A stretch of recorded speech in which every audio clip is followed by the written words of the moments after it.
Hello, hello, hello, Barca fans. How are we doing? How are we feeling? I know. The defeat against Monaco was tough. We weren't expecting it. We were playing so well, weren't we, up until then? Little accident. How are you feeling? Pessimistic, optimistic? I like to look at it on the optimistic side. Just little accident, little hiccup in the road.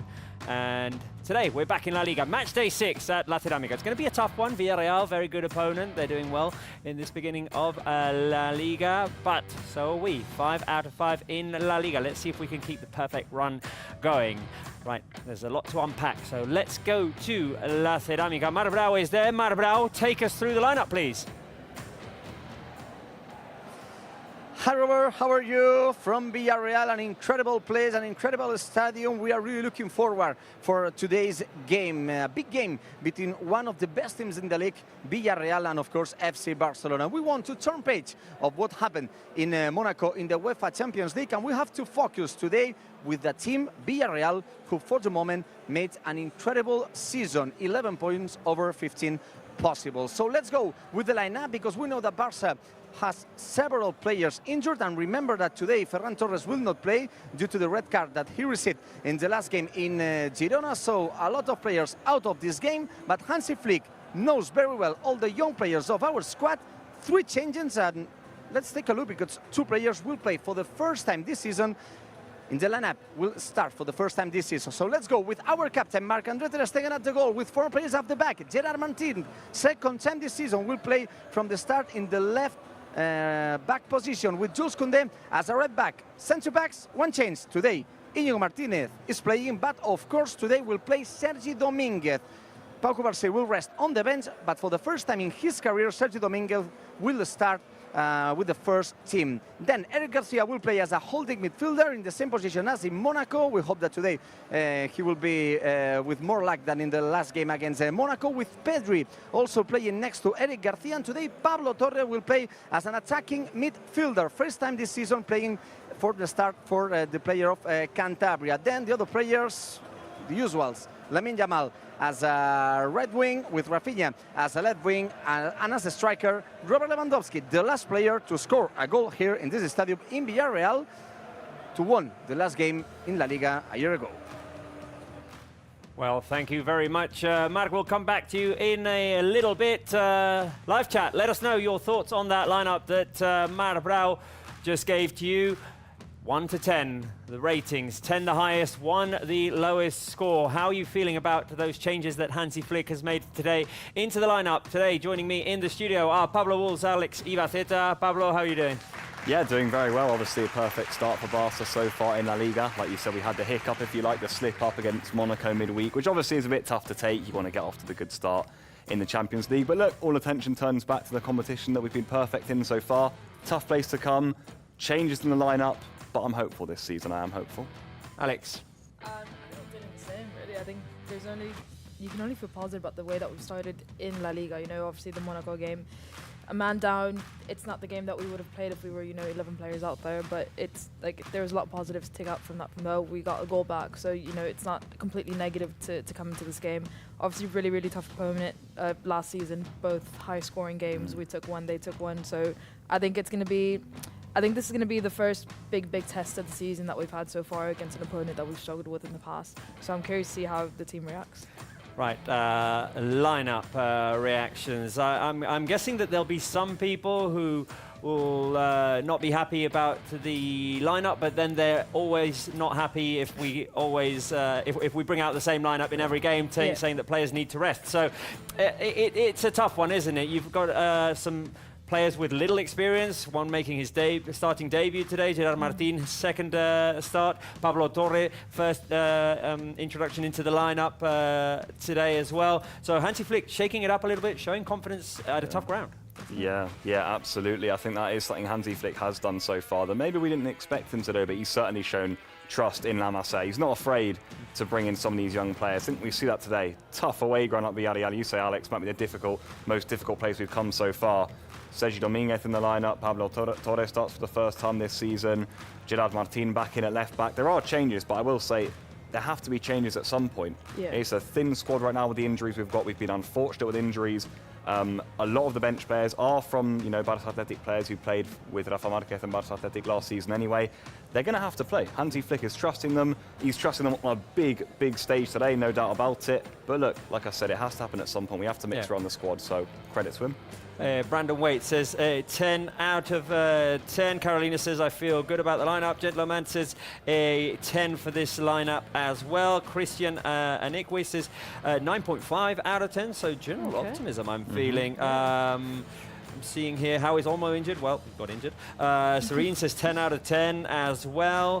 Who else? Who else have we got here rating this lineup? I see general positivism. As I was saying, Alex, it's one of those things in which the result will determine whether Hansi Flick got it right or not. It's from the fans' perspective, at least. If it works out well, he's a genius. He's trusting La Masia, and La Masia produced the goods. If it doesn't turn out well, we shouldn't have made so many substitutions into the lineup. It always happens. It always happens. It's a shame because there's a middle ground between that as well. You can lose a game and the team can do well. Yeah. If it's a close game and we lose out of it happened last season. Villarreal scored 2 late goals in the last time that we played them, and it happens but it doesn't necessarily mean you have to cancel the entire game. So if we play well, if we lose, hopefully not. I'm not saying, but if we lose, that last minute goal, that doesn't discard the entire game. And I think Hansi Flick and the players have that mutual respect, that he's respecting them and confiding in them to play in these games, and they want to live up to that expectation. So it's kind of that even, that mutual respect that they have for each other. And I think him trusting in the players in these kind of matches are the matches that the players will give in more, if that makes sense. So even, you can play a player that's a veteran player that's had the experience in, Champions League, World Cups, we can say that. But if you put a young player that's willing to play, sometimes they will play even better than that. So, and I think all the La Masia players have proven themselves.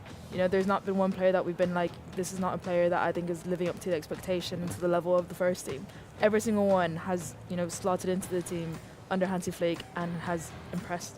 And that's of course, there is the issue that 7 players are out injured, 1 is suspended. So we've got 8 players absent. Ferran Torres suspended, and of course, Christensen, Araujo, Marc Bernal, Gavi, Frenkie de Jong, who am I forgetting? Fermin and Dani Olmo still out injured. Right, we want to ask you who the key player to today's game is going to be. 3 options, but of course, you can vote whoever you feel like will be the key player for today. One I'm giving is Sergio Dominguez. First start for him. We'll have to see how he holds up in defence. One for Eric, how he reacts after being sent off and how he anchors that midfield up front. Lewandowski, can he get more involved? Can he get on the finishing end of those chances? Yeah, absolutely. They're all going to be really important today. You're absolutely right about that. I think Lewandowski in a young team is obviously going to be one of the most experienced heads in there, and maybe, he's one of the few who would be in that sort of gala 11 that you pick out with all the players available. Barca don't have that right now.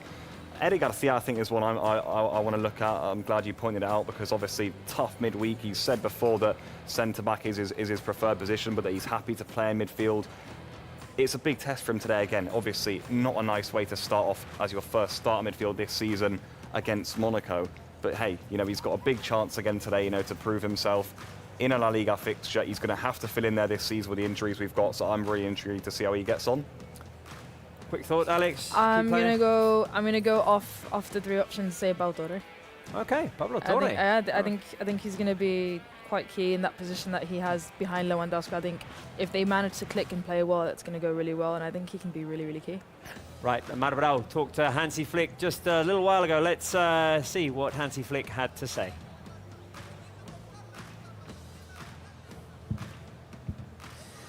As usual, next to FC Barcelona coach before the game, today Villarreal Barça. Hi, Mr. Flick, how are you? I'm very good, thanks. Well, yesterday you said in the press conference that it can be a good game just to turn page of what happened in the Champions League against a team who start very well the league. What kind of team do you expect from today in front of Villarreal?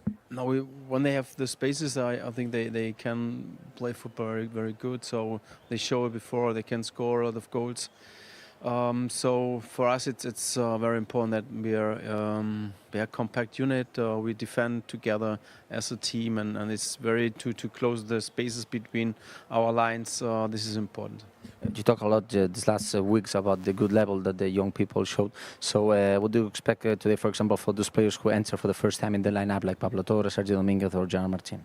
No, it's like I said, because so they have the chance to today from the beginning, and what I see, what I want is the same what I can see in the training session. So they have to show what they can 100% and show the confidence they have and show the quality they have. And the last one, you always talk about the importance of to start very well the games, to start very well the matches. Today, is it very important because of the rhythm that Villarreal usually takes to play? Absolutely, but here I think in Villarreal is always important that you from the first beginning to the end, because there is a team, they come back very often. So we have to focus on that and always till the ref will say, okay, now it's over. So we have to be focused on the pitch. Okay, good luck. Yeah, thank you very much. The words of Hansi Flick, ready him and the team to start this important game. Barça wants the 6th consecutive win in a row in the league. And to get that 6th consecutive win, we'll have to go through Villarreal, a tough team. They've won 3, they've drawn 2 so far, one of the better teams of this start of La Liga. Let's go through their lineup. Marcelino's side, the goalkeeper for them will be Diego Conde. 4 at the back with Kiko Femenia, with Logan Costa, Eric Bailly and Sergi Cardona. 2 central midfielders, Comesaña and Dani Parejo. Jeremy Pino on the right and Alex Baena on the left, and up front Nicolas Pepe and Ayoce, the former Betis player. Pablo, as I was saying, one of the better teams, Villarreal, at the start of this season. Yeah, they certainly are. I mean, the one I always point out for Villarreal is Alex Baena. I think he's one of the best midfielders in the league in all truth. Top assister last season. But they're full of quality players, I will say that. This is going to be a real test. Jeremy, Ayoce, I rate those guys highly too. Alex, last season, they gave us quite a bit of trouble. We beat them 4-3 in La Ceramica, then they beat us 5-3 at Montjuic. Yeah, it was those 2 late goals that really killed us off. You know, that game management that last season, you know, maybe those were the moments that we got really disappointed in our team because we couldn't hold up those results, we couldn't get back. But I think this season we've seen the mentality that these players have. I think if we get ourselves into that situation, I think the reaction's going to be slightly different. So hopefully we do get across and we do get that 6th win in a row. Final moments of Barca's warm-up, and we're going to play a quick round of Guess the Player. And I've done past scorers against Villarreal. There have been many goals at La Ceramica. Many scorers as well. Let's see if you can guess them. Live chat, and let's see if Pablo andAlex can guess them. This is from last season. I feel like this is an easy one to get you started. I'll give this one to Pablo, who's making his debut on the show today. There were 4 goals at La Ceramica. It's supposed to be the last opposite. season. You're supposed to give him the harder one. You can't be that nice. I'm almost... there were so many scorers. I'm now second guessing myself. I'm going to go for Pablo Gavi. Yeah? You're going with Gavi. What is the live chat saying? What is the live chat saying? Do the live chat agree with Pablo? Do they think it's Gavi? Well, that was when he did. That's when he did the Pedri celebration. Gavi, Gavi. Well, it's all Gavi's on the live chat. So, well, we might as well reveal the answer. There it is. Gavi. And I mean, I'd like some hearts on the live chat for Gavi. Wishing him a quick recovery. We want him back in the team soon. Yes, please. He's in the final stages of that recovery. Right, next one. Let's see. This is from 2 seasons ago, Alex. It was just 1 goal. It was a 1-0 win for Barca. An excellent first 25 minutes, and then the team did suffer quite a bit. But who was the scorer that day? He was wearing gloves. Yeah, there you go. Is that Pedri? No. Well, might be. Who wears gloves? Pedri. He's on our screens right now. That might be your clue. I'm going for Pedri. That was my. Are we going with the double Pedri on our screens? I'm going with Pedri. Are we going with a double Pedri? Lots of Pedris on the live chat as well. I see some Baldes. I saw an Aubameyang there, but Aubameyang wasn't with us last season. It was Pedri. That was good from you. It was good. 2 out of 2. Right. I'll be very impressed if you can get the last one. I'll be very impressed if you can get the last one as the players huddle up. This is from the 18-19 season, it was a 4-all draw, and this player scored, and Pablo's got it. Pablo's got it. Do you think you got it? I think so, yeah. Yeah? Shall I give the chat Yeah, a bit yeah. of time to get a few answers Yeah, in? get the or chat going. Can you give me the nationality? Brazil. Do you know who it is, Alex? I feel like I should, but I don't. Memory serves me correctly, there were 2 Brazilians who scored. Oh, I've seen one already. Salah has got it right. Salah has got it right on the live chat. It's Malcolm. Nice. Malcolm, yeah. And Coutinho scored that day too, Coutinho so scored that 2 day. Brazilians, but yeah, Malcolm also, I know. Messi memory's scored an better than mine. amazing Yeah. free kick as well. Luis Suarez scored as well to make it 4-all. 4-all. This is a stadium in which High scoring games. Oh yeah. twice we've had 4-alls. Yeah. In 2000, 2001 and 2018-19. Like a very unusual result. We beat them 3-4 last season. We've had a couple of 4-1s as well. Yeah. So let's hope. Ansu Fati, of course, on our screens right now, On the and bench. how we like Ansu Fati being back in the squad list. Marbrao, there he is. Right, all yours. How are you guys? How are you? I have to say that I set Paul, our camera, to give a small key to Alex just to know which player scored 2 years ago. As you said, Robert, that it was in our screens. Just we saw Pedri just at that time that Alex was going to say which player scored at that season. As you can see, all the Barca players to the lineup are going to the locker rooms. So now it's time, as usual, to play a script. I have to say that it's a pity not to be with the Spence again, because I really want Spence to answer fine for the first time this season. But I'm very happy because today we have Pablo here, my alter ego, Pablo, and let's gonna talk about a little bit about some stats today, I think, during the Barca Live. So why not to start with you with my quiz, and remember that you can ask, you can answer all the questions that I make to you in the Barca Live chat. So Pablo, let's go with this because I think it's easy, but you have to think a little bit. So guys, who was the last Barca player to score a goal against Villarreal? Those are two options. Number one, it's Lewandowski. The second is Pedri. And the third is Ferran. Pablo, Bulls, and all Barca Live fans. Who do you think is? Wow, this is a tough one, yeah. This has caught me out a little bit because this has obviously come from the 5-3. Which is a game that we all want to forget. It really is. Basically. Why am I am gonna go. I can tell you the first goal the scorer was. I know Pedri scored in the game. Yeah. Or was it the last one? I'm gonna go. Yes, it was the last one. It's just the last one. He's Well got done, Pablo. Well done. As I said, all the Barca Live fans. That doesn't know count. why Pablo I doesn't need play VAR on that So, one. Bravo, you've let me off the hook. I was still debating. it's fine. It's fine. I don't have more time, so this is the good answer. Of course, it was Pedri. I don't have more time, so we have So to you be get very forgetting quickly. someone So else let's go with the second one. Is this for you, Alex? I think it's not easy, but it's a player who has a big story with Barca. So my second question is, who scored his first goal ever here in Villarreal? Today we have, for example, young players like Sergio Dominguez, Gerard Martin, or other young players on the bench as the Cousins Fernandez. But the first ever goal with Barca was Messi, Lamine Yamal, or Bojan here in Villarreal, Alex. This is for you.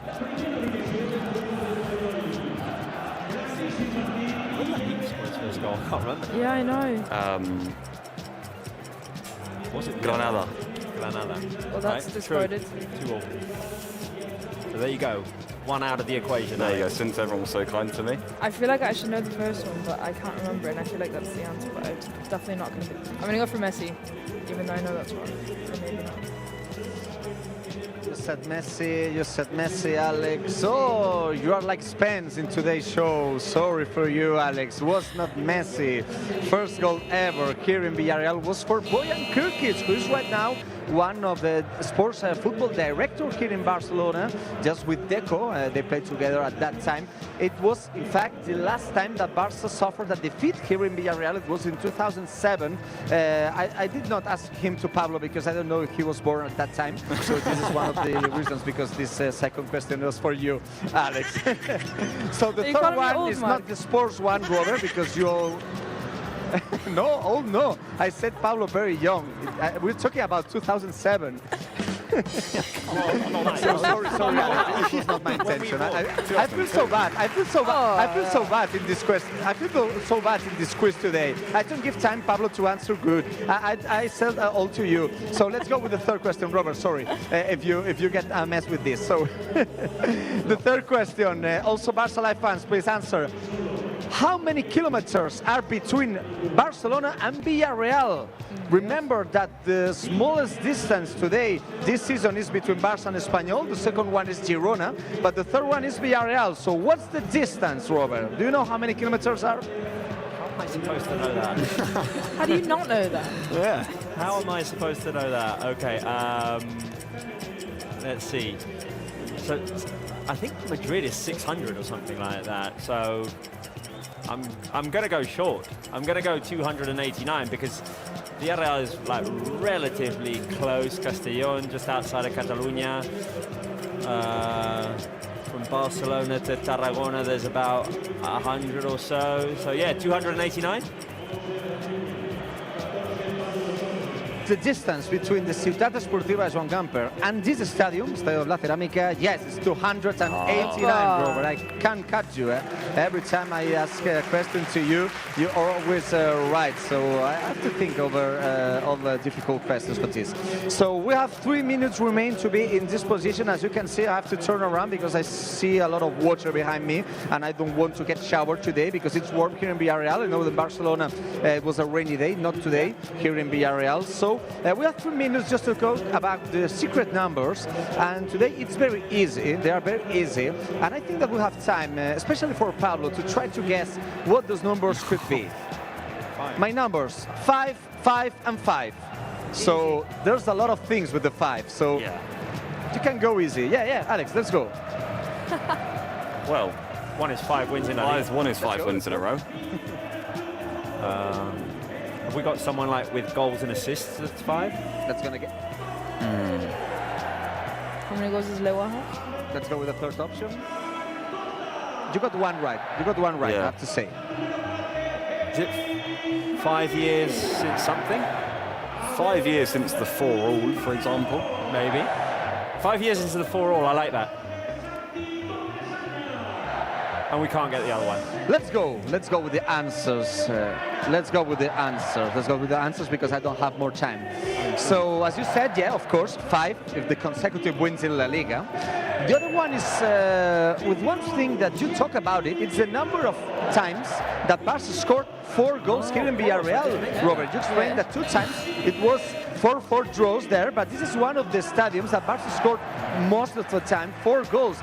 5 times 4 goals scored here in 24 years, and we have to say that 3 of these times was in the last 6 years, for example, 1 year ago. And the other one is 5, the number of consecutive wins that we have here in Villarreal. So since the draw 4-4 with Malcolm goal in 18-19 season, Barça won 5 consecutive games. So I don't have more time here next to the pitch, so remember that all the 5, for example, could be the number of goals that we received from Villarreal last season at Montjuic. Of course, I did not give this answer for the secret numbers, but I think that today we're going to score a lot of goals here, and I think that Barça will win today 3-2. 3-2 for Barça. This is my prediction for today. So, guys, I have to move. So let's go and listen in a few minutes. Bye, bye, bye, bye. Thank you very much, Mark. Right, live chat. Give us your score predictions as well. Be optimistic. Come on. We can get the 6th win out of 6. I think it's fairly strange that we have 2 3-2 predictions. I know. I think it's just going on all the matches that we've played so far. You know, last it was a was it 3-2 last time we played them. Or no, actually, I'm ignoring the loss, so let's keep ignoring that. Who's scoring first in your prediction then? Are we coming back? Are we jumping out to a lead? I'm gonna, I'm gonna go with Rafinha. No, but like Villarreal or Barça, I mean. I think we'll score first. Okay. I think we'll score first and then suffer, and then we'll react. Which would you rather? Barca jump out to a 3-2 lead, a 3-0 lead, and then Villarreal score 2 and make us suffer in the end? Or Villarreal jump out to the 2-0 lead, and then we make it 3-2? I'd rather come back. you'd rather come back. I agree with that. Yeah. Very in theme your result, actually, to be fair, and Brow's of recent years. Yeah. Ceramica, Yeah. so I'll give it to you. Yeah. Pablo, 2-1. Yeah, I want to maybe a bit more conservative. I think it is going to be a tight game. I think it is going to be an even game. I will say that. I know we've maybe said that would be the case for a lot of games this season. Like Girona, for example, away. I thought that would be the similar sort of case, and we flew away, with a massive victory in that one, for example. But look, it's a rotated squad. This is going to be a real test. So I've gone a narrow 2-1 win for Barca. And I have gone for a 3-1 win for Barca, but I mean, I am yet to get the score prediction right, so I mean, who's to say? Don't trust Who's us, to say? basically. Let's see. M Dash agrees with me. A 3-1. Mo Team says 2-1 Barca. Let's see. Neil Lacan says 7-0 Barca. I think that's a bit too optimistic. Adam City says 2-0 Barca. Who else have we got here with score predictions? Barca fan 3-1. Ziad Goran says 2-1 win Arsenal. Okay, I'm guessing that Arsenal are beating Manchester City. Alex Ibateta was following that game just a minute ago. Ariel Funes, we all know it's going to be 2-1 Barca. Well, I mean, we've had that result 3 times already this season. And there's a user here that's called Villarreal that says 3-0 Villarreal. Well, I mean, I'm guessing if your name on YouTube is Villarreal, you would be supporting Villarreal. Stacey Gregor says 3-1 Barca. Right, we are 2 minutes away from this game. The players are jumping onto the pitch. Ter Stegen in goal for Barca. Koundé, a starting debut for Sergi Dominguez. Inigo Martinez and Gerard Martin at left back. Eric Garcia and Pedri in midfield. Pablo Torres, the attacking midfielder. Lamine Yamal on the right. Rafinha on the left. And Robert Lewandowski up front. Give us your thoughts on that lineup. A thumbs up if you like it. A thumbs down if you don't like it. Pablo, is it a thumbs up or is it a thumbs down? I'm going to give it a thumbs up because I think it's important to rotate. And I've actually probably been one of the people who always say, just play the strongest lineup. I'm just desperate for the wins. But it's the responsible thing from Hansi Flick to do with the injuries we've got. So credit to him. I like the way he's trusted these players right throughout the start of this season. So I'm giving it a thumbs up. Alex? I think I agree. I probably literally stole the words out of my mouth. I give it a thumbs up because there's no reason to not be confident in this lineup. The players have proven themselves, the young players have proven themselves. Hansi Flick has proven himself in making the right decisions, trusting the right people in the right moment. So, thumbs up. Right, well, we're 1 minute away. I know that you're watching this show on your tablet, on your iPads, on your phones, but you must turn on your television to watch the game simultaneously. So why don't you go ahead and do that with our sponsors?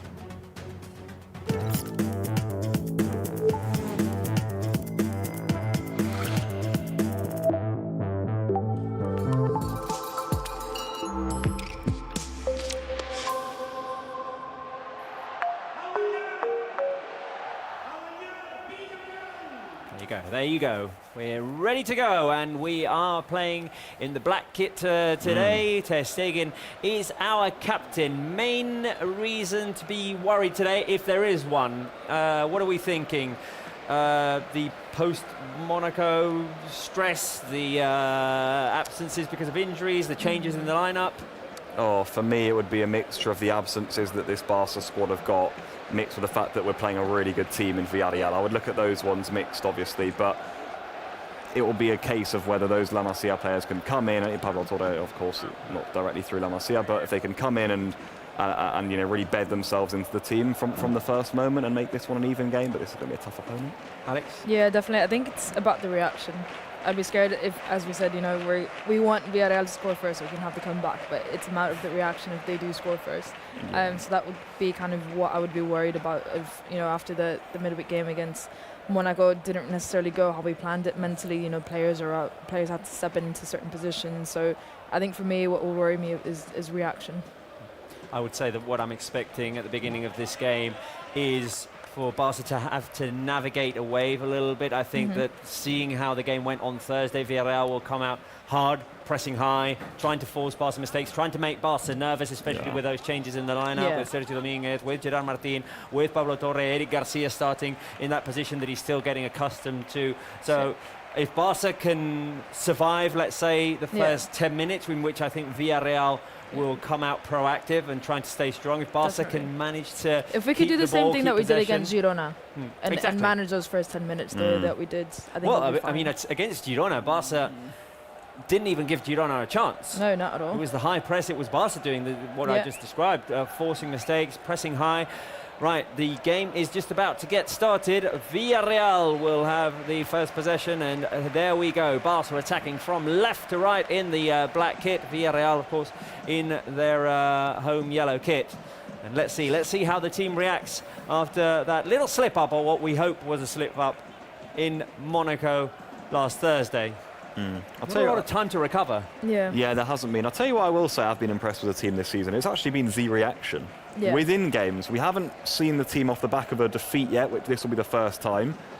And Villarreal might have an early chance here. Okay, careful here, Sergi Cardona, inside pass, out comes Sergi Dominguez to intercept. Good defending there Yeah. by the youngster, and there you go, That's a good start, that's good how you start. get it done in your first intervention, your first action of the game. Definitely. Yeah, that is a good start for Yeah. Sergio Dominguez. That will boost his confidence. But Yeah, definitely.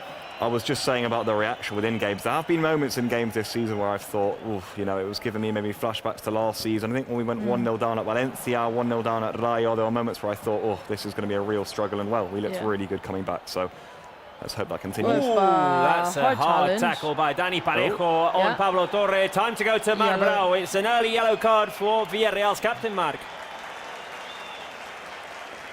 First fault of the game and first yellow card of the game. Mateo Busquets Ferrer, one of the youngest referees of the league, Yeah. only 30 years old, I mean, is you can't really today argue the that. referee, and I think it's clear. It's the other times that players said, it's my first fault. Okay, it's your first fault, Dani Parejo, but it was very tough. So I think he deserved this yellow card. And as you said, 3 consecutive games in a row with our second kit, with the black kit. And today we have to say that Ter Stegen is in grey. Okay, here's a chance. Well, a Marc Brau that wasn't too critical of the referee there. Obviously, with the Not yet. with the yellow card issued very early, Marc has to agree with that call. So far, you're liking the referee, I guess, Marc, in the first 2 Absolutely, minutes. Robert. I like. I don't know what will happen in the next 88 minutes, but for the moment, I like this referee. See, he's happy, 2 he's times happy. he only Marc Brau's happy there. refereed Barca. Yeah, it was last season, the game against Alaves, and he was one of the referees that whistled.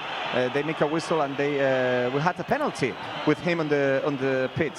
If you're a Real Madrid fan, every game you have a penalty, but if you're a Barca fan, it's not usual, so it's fine. There you go. It's come out We're already. back, It's come I out think. already. Normal order's been resumed. There you go. There you go. Right.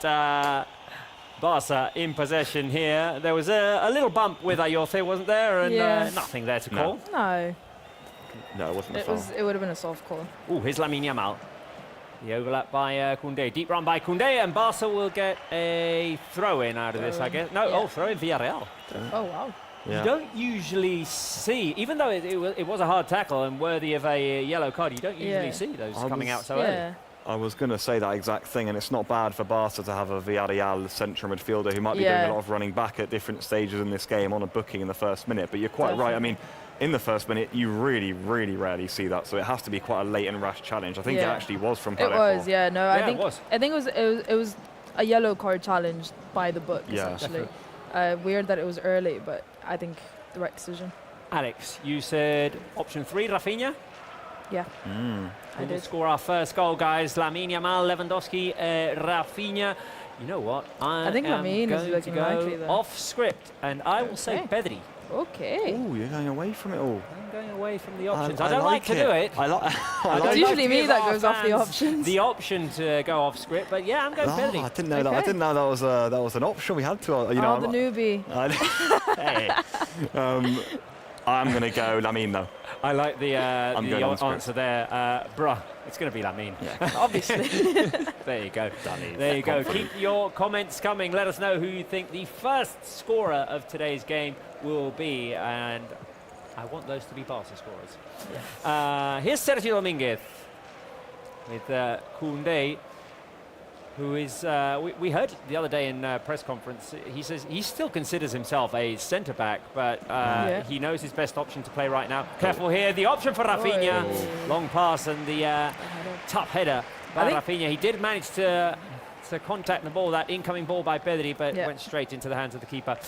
Koundé was saying, I'm just growing accustomed to it. I go Yeah. out there, try and do my best. I mean, and, if that's and how he he knows it's plays- his best option to play right now. If that's how he plays out of position and not feeling completely comfortable, Yeah. and I mean, good for you. And we've seen him get forward so much That's this what, like, season. he's so far up the pitch now, and the way that Lamine, because obviously Lamine, when he gets the ball to his feet, he likes to cut inside. Yep. We all know that.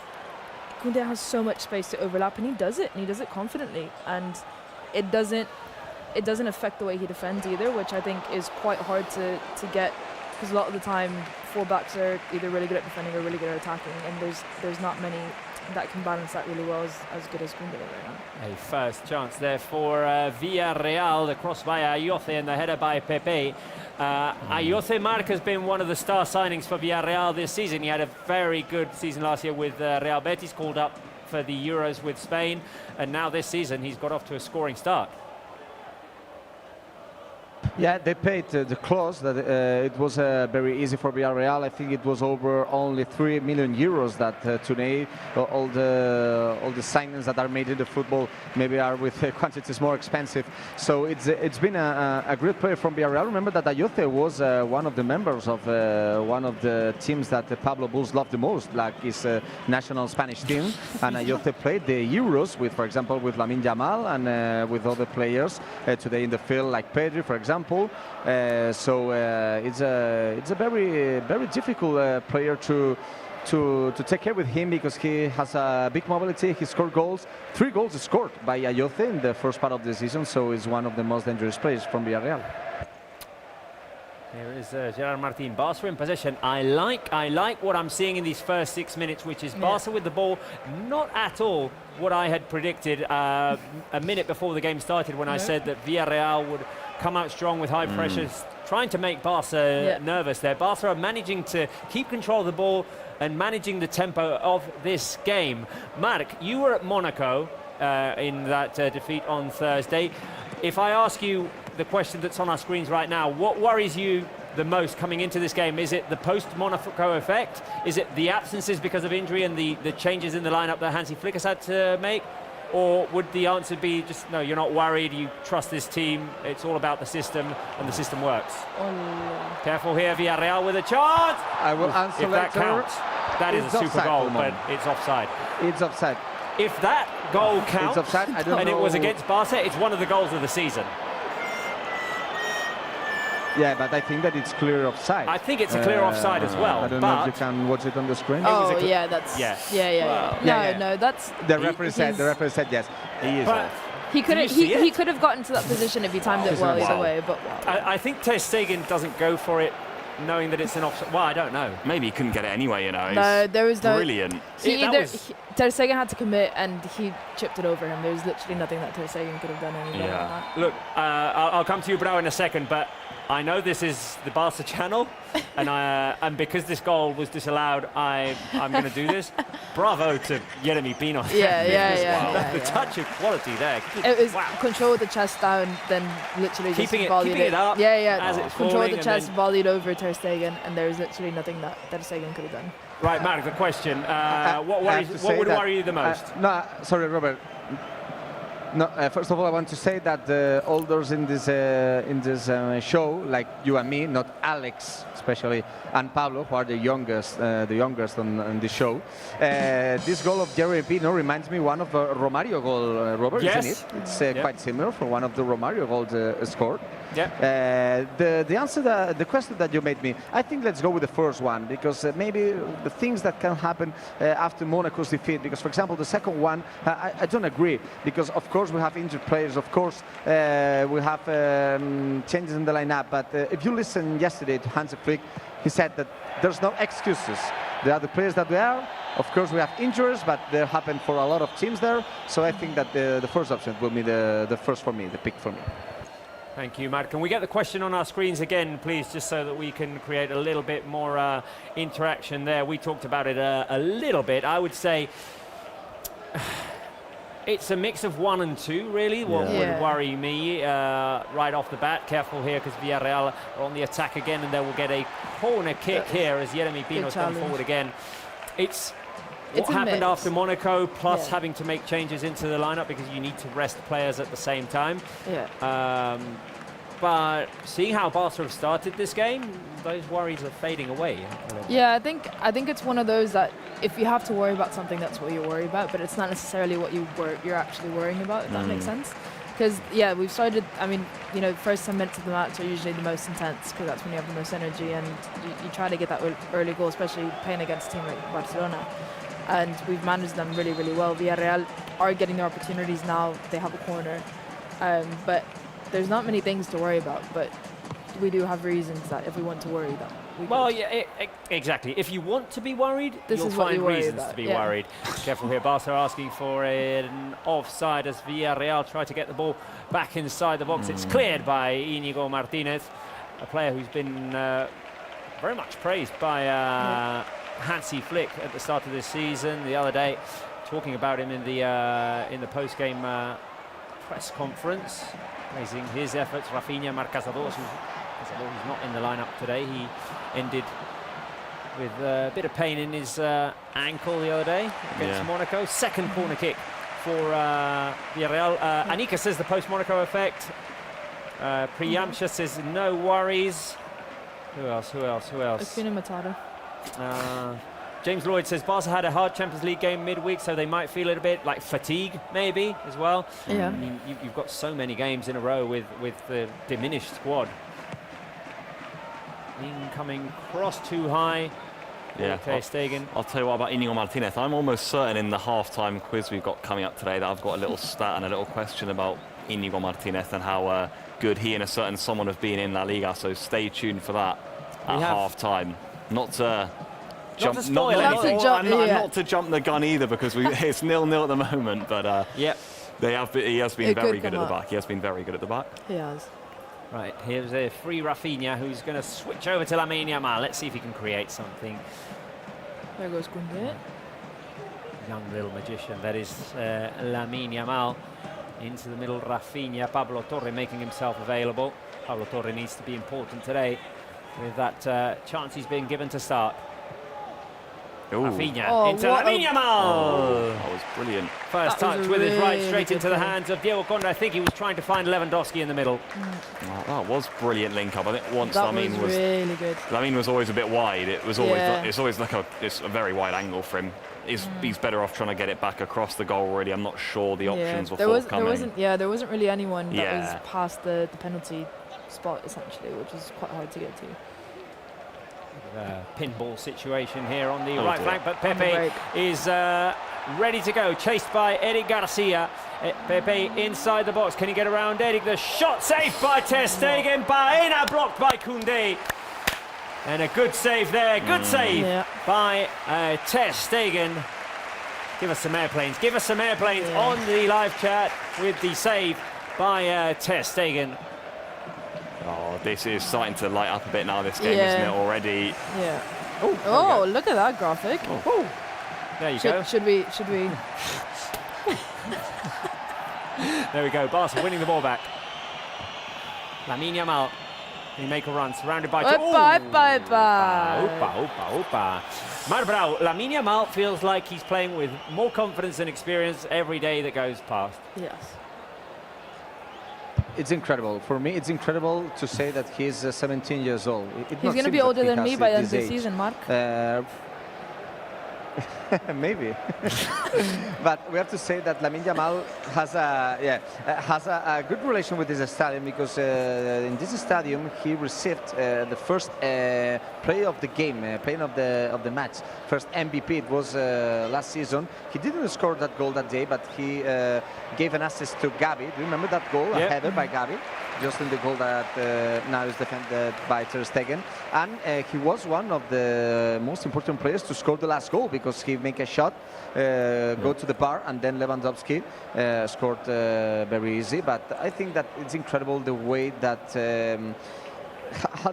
he's able to know exactly what the match wants. So the la lectura, Robert. So the way that he's able to watch the things are happening, it's incredible. Almost recovered there. And yep, like that last action when he got fouled, he knew that he was going solo, so he decided to come back, absorb the contact, allow things to slow down. He does read the game so well. I'll tell you He what he's does. getting better at as well, winning the ball back. The goal versus Girona, you know, last Sunday, that was superb, you know, sort of defensive play that you want from your forward and winning the ball back. And he did it a few times against Monaco with 10 men. Not fouling in those situations is really hard as well, because defenders are trying to go down easy and force get themselves out of trouble with the referee call. He's assisting from deeper down in the pitch as well. He receives the ball quite low, and he's able to either, you know, play the pass forward, take on a few players. He has so much diversity in his style of play and what he's capable of doing on the attack, which is ridiculous. Here's Pedri trying to get it to Rafinha. I've seen a couple of times Pedri trying to play the pass straight forward when Barca have had possession. I'd rather see a bit more patient and just allow Barca to dominate and control the tempo of the game through that possession. Yeah. Of course, then we praise him when he finds the amazing pass that no one could foresee. But for now, he's just going in a straight line. Yep. He'll take it upon himself, I think, as well, to be even more of a creator this week. Of course, Eric Garcia is sort of new in that role behind him. Pablo Torres first start in a long time too. So, but I'm intrigued to see how Pablo Torres does in that number 10 role too. That's quite tailor-made for him. I will say that's probably his favourite position. Yeah. Lamine. Oh, here's Lamine, inside cross up in the air by Logan Costa. Can Koundé win it back here? The rebound falls to Lamine Yamal. Lamine Yamal's first touch is ridiculous. It's just the way he takes the ball down from, you know, all the crosses, all the rebounds that come up in the air. He's able to take a first touch and take the next touch forward to there you go, actually Lamine play the ball. Yamal. Oh, this is the post! Rafinha! Oh my God! Lamine just hit the post, and Rafinha off of the rebound, just as it seemed he was going to put it into the empty goal. Gets denied. Shot deflected and cleared out for a corner. Lamine! He has no reason to shoot from that angle and be that close. Oh, he's ridiculous. He has no, like... That would have been the goal of the season. Oh my God. I don't want to say who reminds me. I don't want to say who reminds me. No. He was also left-footed, I think. Careful here, an opportunity for Barca inside the box. Pedri wide. Oh, that could have been your chance to be right, Robert. Double chance for Barca here. And we were asking, as we hit minute 17, 14 seconds, what is most important in this game? The high press and recovery that we've displayed in other games. To go for the clean sheet, Barca have been conceding, have conceded in almost every game, except the Valladolid one. Or if we have few chances, hey, be clinical and take them. Do you think it's going to be a game of few chances, or are we feeling, hey, this game is open? It's open. I think I would be... If we were to get one of these today, I think... Careful, through pass by Ter Stegen! Great save. And that was offside, I think. Yeah. Offside. It's offside. It's offside, Robert. But I want to say how Ter Stegen celebrate the save. He doesn't mind if he's in offside or not, but it was a big celebration for Ter Stegen. And I want to give a stat. Barca for the moment has the record of goals in the league, but of course we have the record of balls to the bar or to the post. 7 times to the post, the balls of Barca in 6 rounds. Incredible. 3 by Lewandowski, 3 by Dani Olmo, and today the first of Lamine Yamal. Yeah. Well, I'll tell you what, 18 minutes, it's all sort of lit up really, hasn't it? Yeah, Game? It's literally going back and forth. Relatively quiet. It looked like Barca was certain to score a few moments ago from one of those chances, didn't it? And then that is, I mean, Ter Stegen's made a few great saves so far. I know that would have been offside, that one, but he really has bounced back from obviously a difficult midweek for the whole team, so that's good to see. And you know what? I feel like I have to say this, or it's just my opinion. Yes, Ter Stegen made a mistake, and there was a misread there in the communication or miscommunication with Eric. Maybe he shouldn't have made that pass that led to the sending off. Hey, it's a mistake. All the hate that has come after that, he's our captain. He bailed us out of many opportunities against Monaco. He's been great for us for so many years. We adore Ter Stegen. As Pablo Torres plays it through to Lewandowski! Yay! Lewandowski!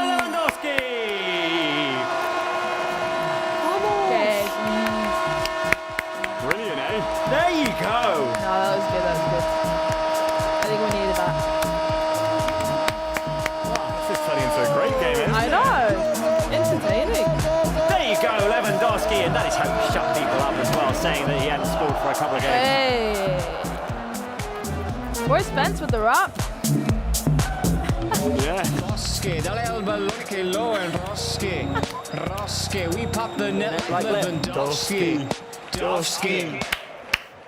There you go. It's Robert actually- Lewandowski scores and makes it Oh, that assist. Villarreal nil, Barca 1. The That assist assist. by Pablo Torre. Round of applause, guys. That assist. There you go. There you go. Lewandowski with the finish. And Marc Brau, you're going to have to help me here, because this Lewandowski goal reminds me of a very similar goal that was scored at La Ceramica. Is it the Pedri goal? No, it can't be the Pedri goal. Marc, did it remind you of a goal that's been scored there? I think that you're talking about Pedri goal. It was a pass. I remember that. I don't remember exactly if it was Frankie de Jong's pass, No, but it it was was Lewandowski's to Pedri, pass. who made that kind of a small chip. Yes, Lewandowski's pass to Pedri with a small chip, the same as Lewandowski said today. At that time, the ball was a little bit over the goalkeeper, and today Lewandowski did the same. But an incredible pass by Pablo Torre, first assist of the season for him. And Lewandowski, 2 consecutive games without scoring. A lot of people were talking about, like, okay, Lewandowski's passed, and now it's time to Lewandowski not to score. But without penalties, we did not need the penalties in the other games. And of course, today, Today, without a penalty, Lewandowski scored 5th goal of the season, the 5th on the league, top scorer of the league with an incredible pass of Pablo Torre. Amazing pass by Pablo Torre. Oh, Here we go. Barca getting Rafinha. creative. Rafinha with his chest to Pablo Torre, who finds Lamine out wide. Lamine Yamal didn't go for the first attempt to cross there. Rafinha was waiting inside the box. Go on. Rafinha trying to Hey, get free. hey, And hey, hey, he's sandwiched inside the box. He keeps the ball. He tries to pass it back. Villarreal scrambling there. I mean, It was. I think I don't think they're going to give it at all, by the way. But can I just say, that is obstruction of a player. it is. Those two have just sandwiched him. I mean, Exactly. I guarantee this won't be given. But look at it. I mean, There's no play of the ball there. there's no way Rafinha can run to his intended destination there, because they've just blocked the path, both of them. But And neither of them touched the ball. Like, no, neither of them with intention. It was. to play the It was soft because it wasn't aggressive, sort of say. But there was no play. Like neither of them played the ball. Yeah. Yeah, I hear what you're saying. None of them have gone in with a necessarily nasty challenge. Yeah. No. But the ball's literally untouched. Like Rafinha was the only one that was going to get to that ball.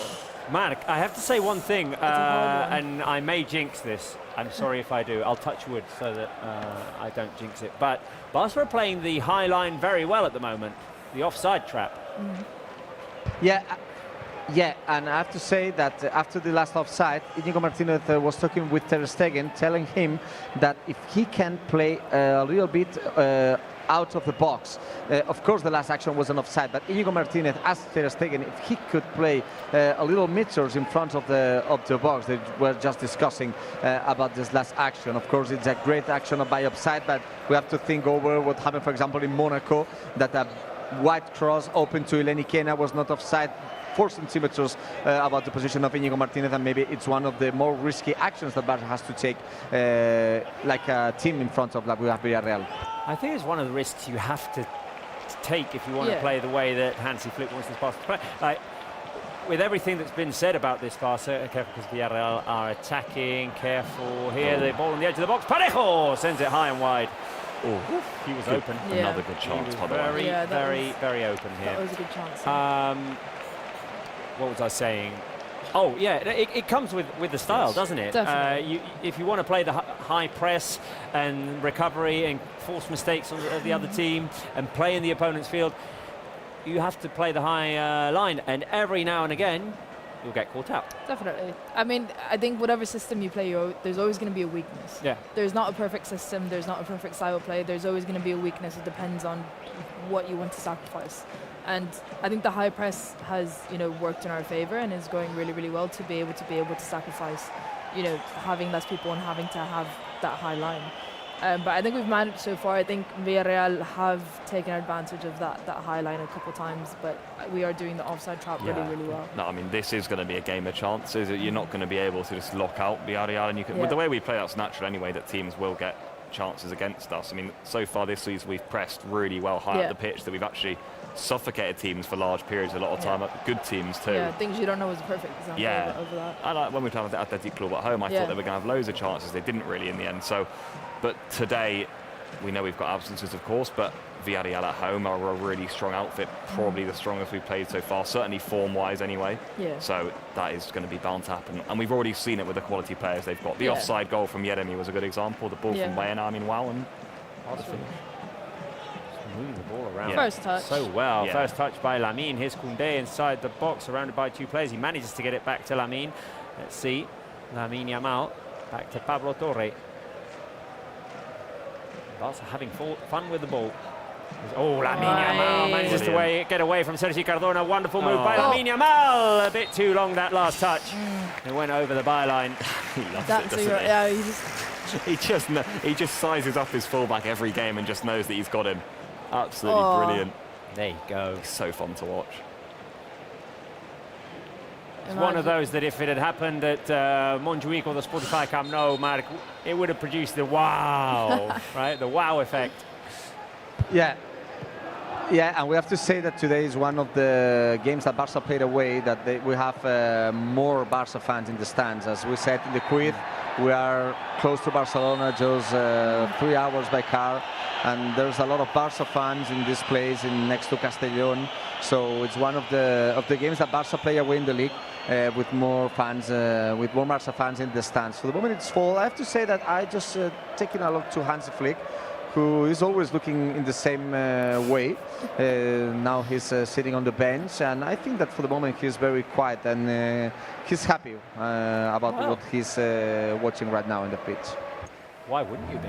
Exactly. I mean, obviously Villarreal have their weapons, have had situations they're getting in which they've opportunities. had chances. They're getting forward every now and again, but Barca, I would say, executing the game plan well so far. Definitely. Again, like what we talked about, I think the game plan has gone to key. Villarreal are attacking the way that you would expect a team to attack this kind of formation style play. I think nothing is surprising at the moment, but the way that we've been absorbing those Villarreal attacks have been so far so good. Ansu Fati on the bench. I'd like to see him in the second half. I'm very curious to see in this Hansi Flick system, with the team playing so high up, getting the ball into the box so much, how Ansu can perform there. Definitely. From what Hansi Flick said about him as well in his press conferences, he does have a lot of trust in him, which is really, really promising. Yeah, I think I said it last show. I think what's going to be key for Ansu Fati coming back into his team is that the team environment right now is really positive to new players, to young players, to different styles of play that maybe would have not been as welcomed, previously with just a set style of play that we had. I think the team environment right now is really positive. Here we go again. Sorry, the cross by Koundé! Yes! Is this Barca's second? No, the save! Lewandowski could have made it too. How didn't that go in? Oh, I thought it was like an illusion. I thought it bounced over the line, and it was. I thought it did as well. It was bouncing backwards. Yeah. The visual effect there. I thought it went in. Oh, chances. And you need to take them, because Villarreal are dangerous as well. Baena playing it through. Can Ter Stegen get off his line? Yes, there we go, can. Ter Stegen. Oh, he's lost control of it, and this could be dangerous. That's the chip. That's out. Another goes onto the offside. top netting. Another offside. That was offside, wasn't it? I have to say. Yeah, I have to say that players are very angry with the line referee and are angry with the referee. Of course, we know the rule that with the VAR we have to wait until the action is over. But Barca has to go just to try to defend at the end all the actions, and all those actions before this wasn't offside. Of course, we have to give an extra thing. And Barca players are angry with him, but it's the rule. We cannot do nothing with this. I get the Barca players' frustration. I would have done the same as the assistant referee on that particular one, because it was very close. I think he was offside, but it was very close there. You had to let it play. And I want to say credit to Diego Conde, that hand. Brilliant. I didn't see that hand. No, me neither. I thought it just fumbled off the defender. That's why the deflection of the ball was so weird to us. It's an open game, this, I will say, isn't it? Yeah, both teams, I know we've already seen it in the opening half an hour, but they are going to have plenty of chances. Villarreal are definitely seeing that high line of Barca and getting in behind, but likewise, Barca playing the great football they've played in every game so far. This is almost making me wonder, you know, what would have happened in that Monaco game, you know, how we've gone with 11 players again, and it almost makes it even more of an outlier again, because they don't seem to be affected by it, Barca, at all. In the opening half an hour here, it's really been brushed over, and I mean, we're playing like we did what we were playing pretty much. You know. I mean, the same thing happened last season against PSG. You know, I think if we played with 11 players, I think we would have won that game. Obviously, you can never know. And I think even against Monaco, you know, even with a player down, Lamine still managed to score, and we managed to get that goal back. So I think there's a lot of positivity to take from that game. There's only so much you can do with a player down against a good team. Yes. But obviously, I think you're right. Like, there's zero effect. All those worries that we had at the beginning of the show are not showing. And Villarreal now having the ball here as well, with Pepe feeding it out wide. Kiko Femenia, the cross. Inigo Martinez comes across and clears for a corner kick. Villarreal are going to have their moments in this game. They're playing at home. They're a good team. Barca need to try and just absorb them and keep them at bay. But I think right now they're having that little. They've gone into rhythm and consistency of going forwards.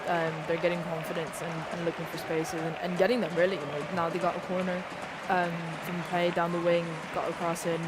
Forced us into make a defensive tackle and forcing a corner, but coming across by Pepe. Rafinha with the clearance. Let's see if Lamine Yamal can win it back here.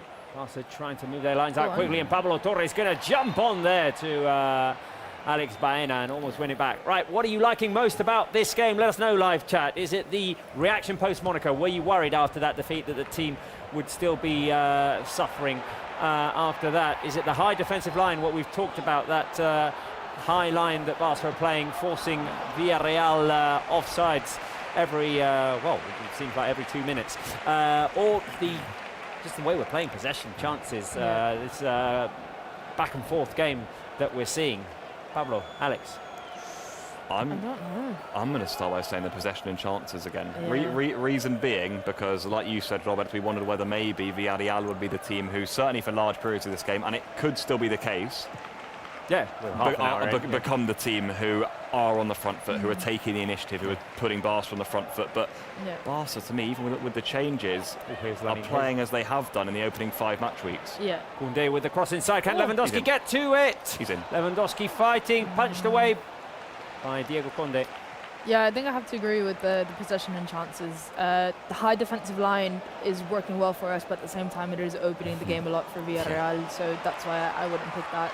But the possession and chances, I think, you know, we've gotten a lot of clear chances so far, and you know, we're moving the ball really, really well. Koundé's going high up the pitch. Lamine Yamal is probably, the ball is going mainly through him every attack that we get.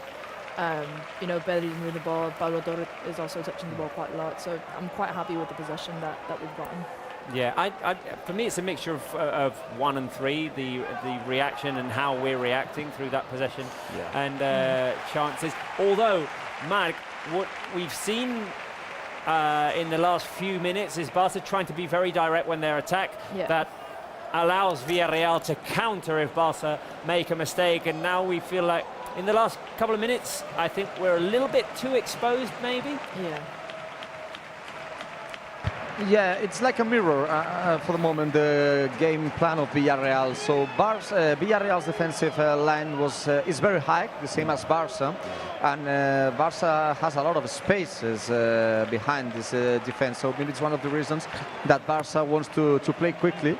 And what we have to be is more calm, but we have to take care with that kind of action. Let's go, Rafinha, let's go. We have a counter-attack, and Rafinha has a wide open field. He's got Lamine Yamal down the middle. There goes the ball. Oh, the interception.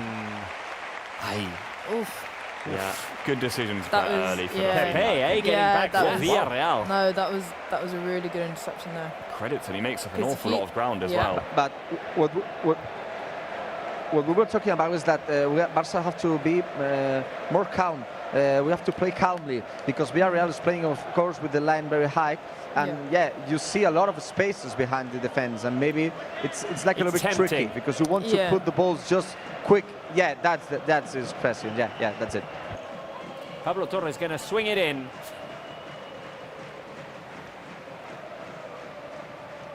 Incoming cross, headed at the near post. I think that was Eddie Garcia. It falls all the way back to the right wing for Lamine Yamal. Incoming cross, there you go! There you go, another chance, Lewandowski! Barca score their second, and it's Lewandowski again! Oh, look at Hansi Flick smiling. Oh, I love it. Absolutely love it. Brilliant.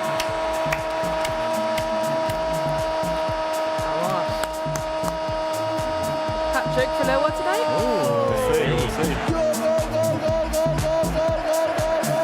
We pop the net like Lewandowski. Dovski, El Marcaria dentro un bosque. Bosque, dale al ballone che lo enrosque. You're dancing. Rosque, we pop the net like Lewandowski.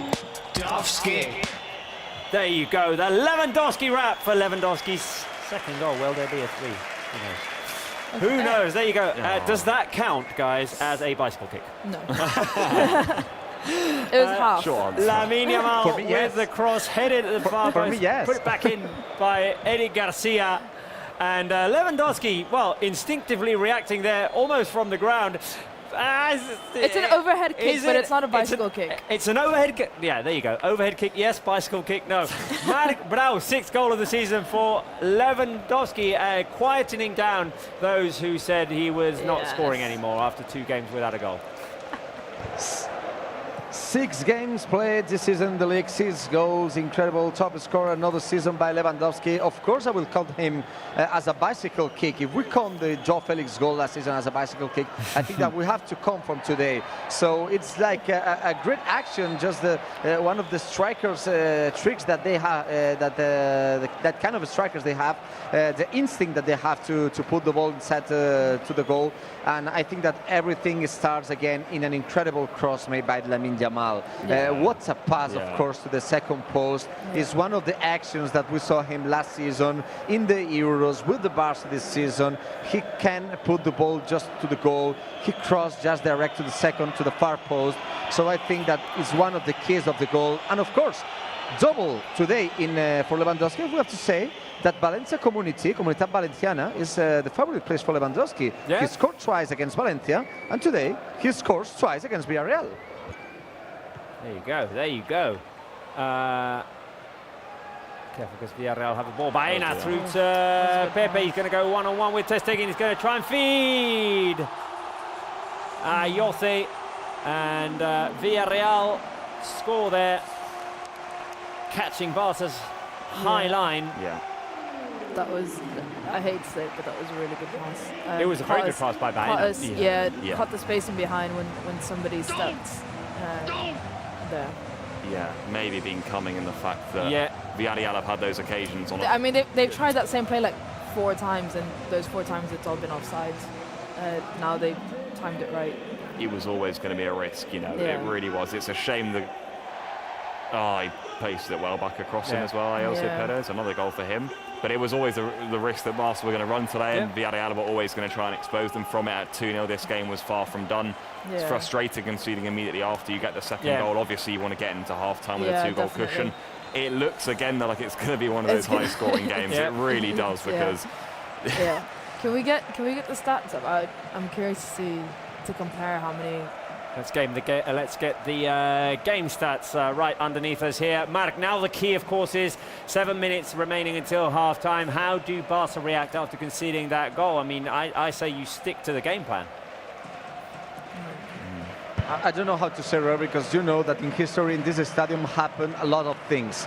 2-4-4 draws. A lot of last season 3-4. So it happened a lot of things in this stadium. But I think that it's a pity that after the goal you have to take care with that kind of actions. So you cannot receive a goal like this. But of course, Villarreal is a great team. We talk about Ayoce, 4 goals this season for him.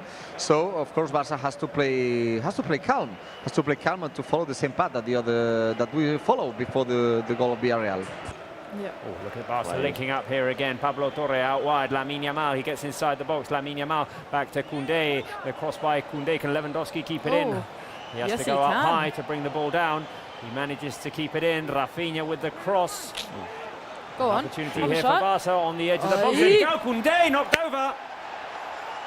Not going to be given, is it? No. It's not going to be given, and now someone needs to cover for Koundé. Pablo Torre does that well. Villarreal down the middle, that's offside. He's counter-attack. That's Yeah. offside, that's offside. Definitely. I mean, I think these stats, we have 63% possession, and this is the scoreline. I think it's exactly what, you know, for anyone that's not watching the game either, it's exactly what, you know, these stats say.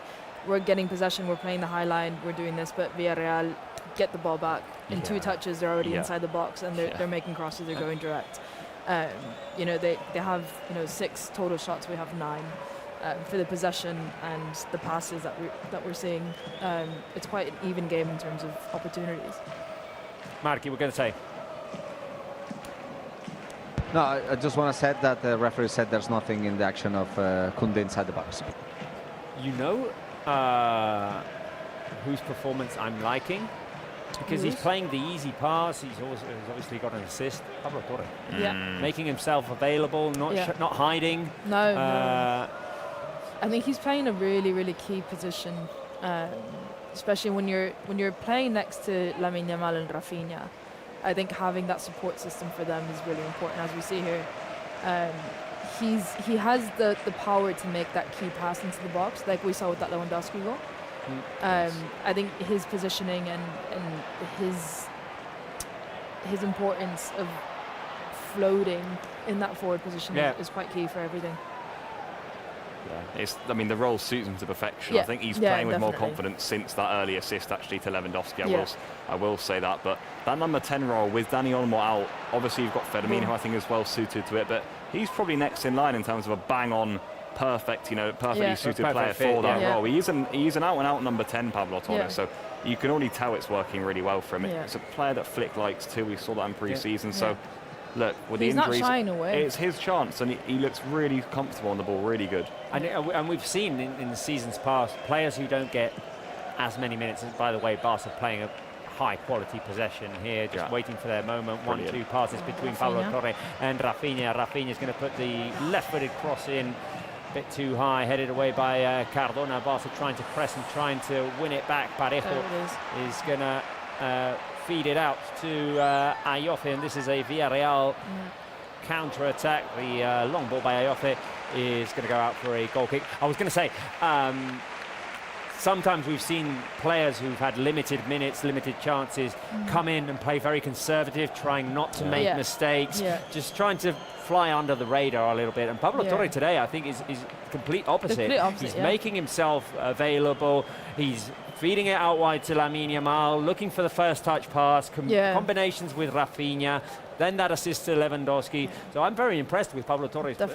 He's in a complicated position today. It's a tough team in La Liga, and he's getting the start. He's in a position of responsibility here. Yeah, but even looking at that number 10 position in a Barcelona context, that position is so historically so important.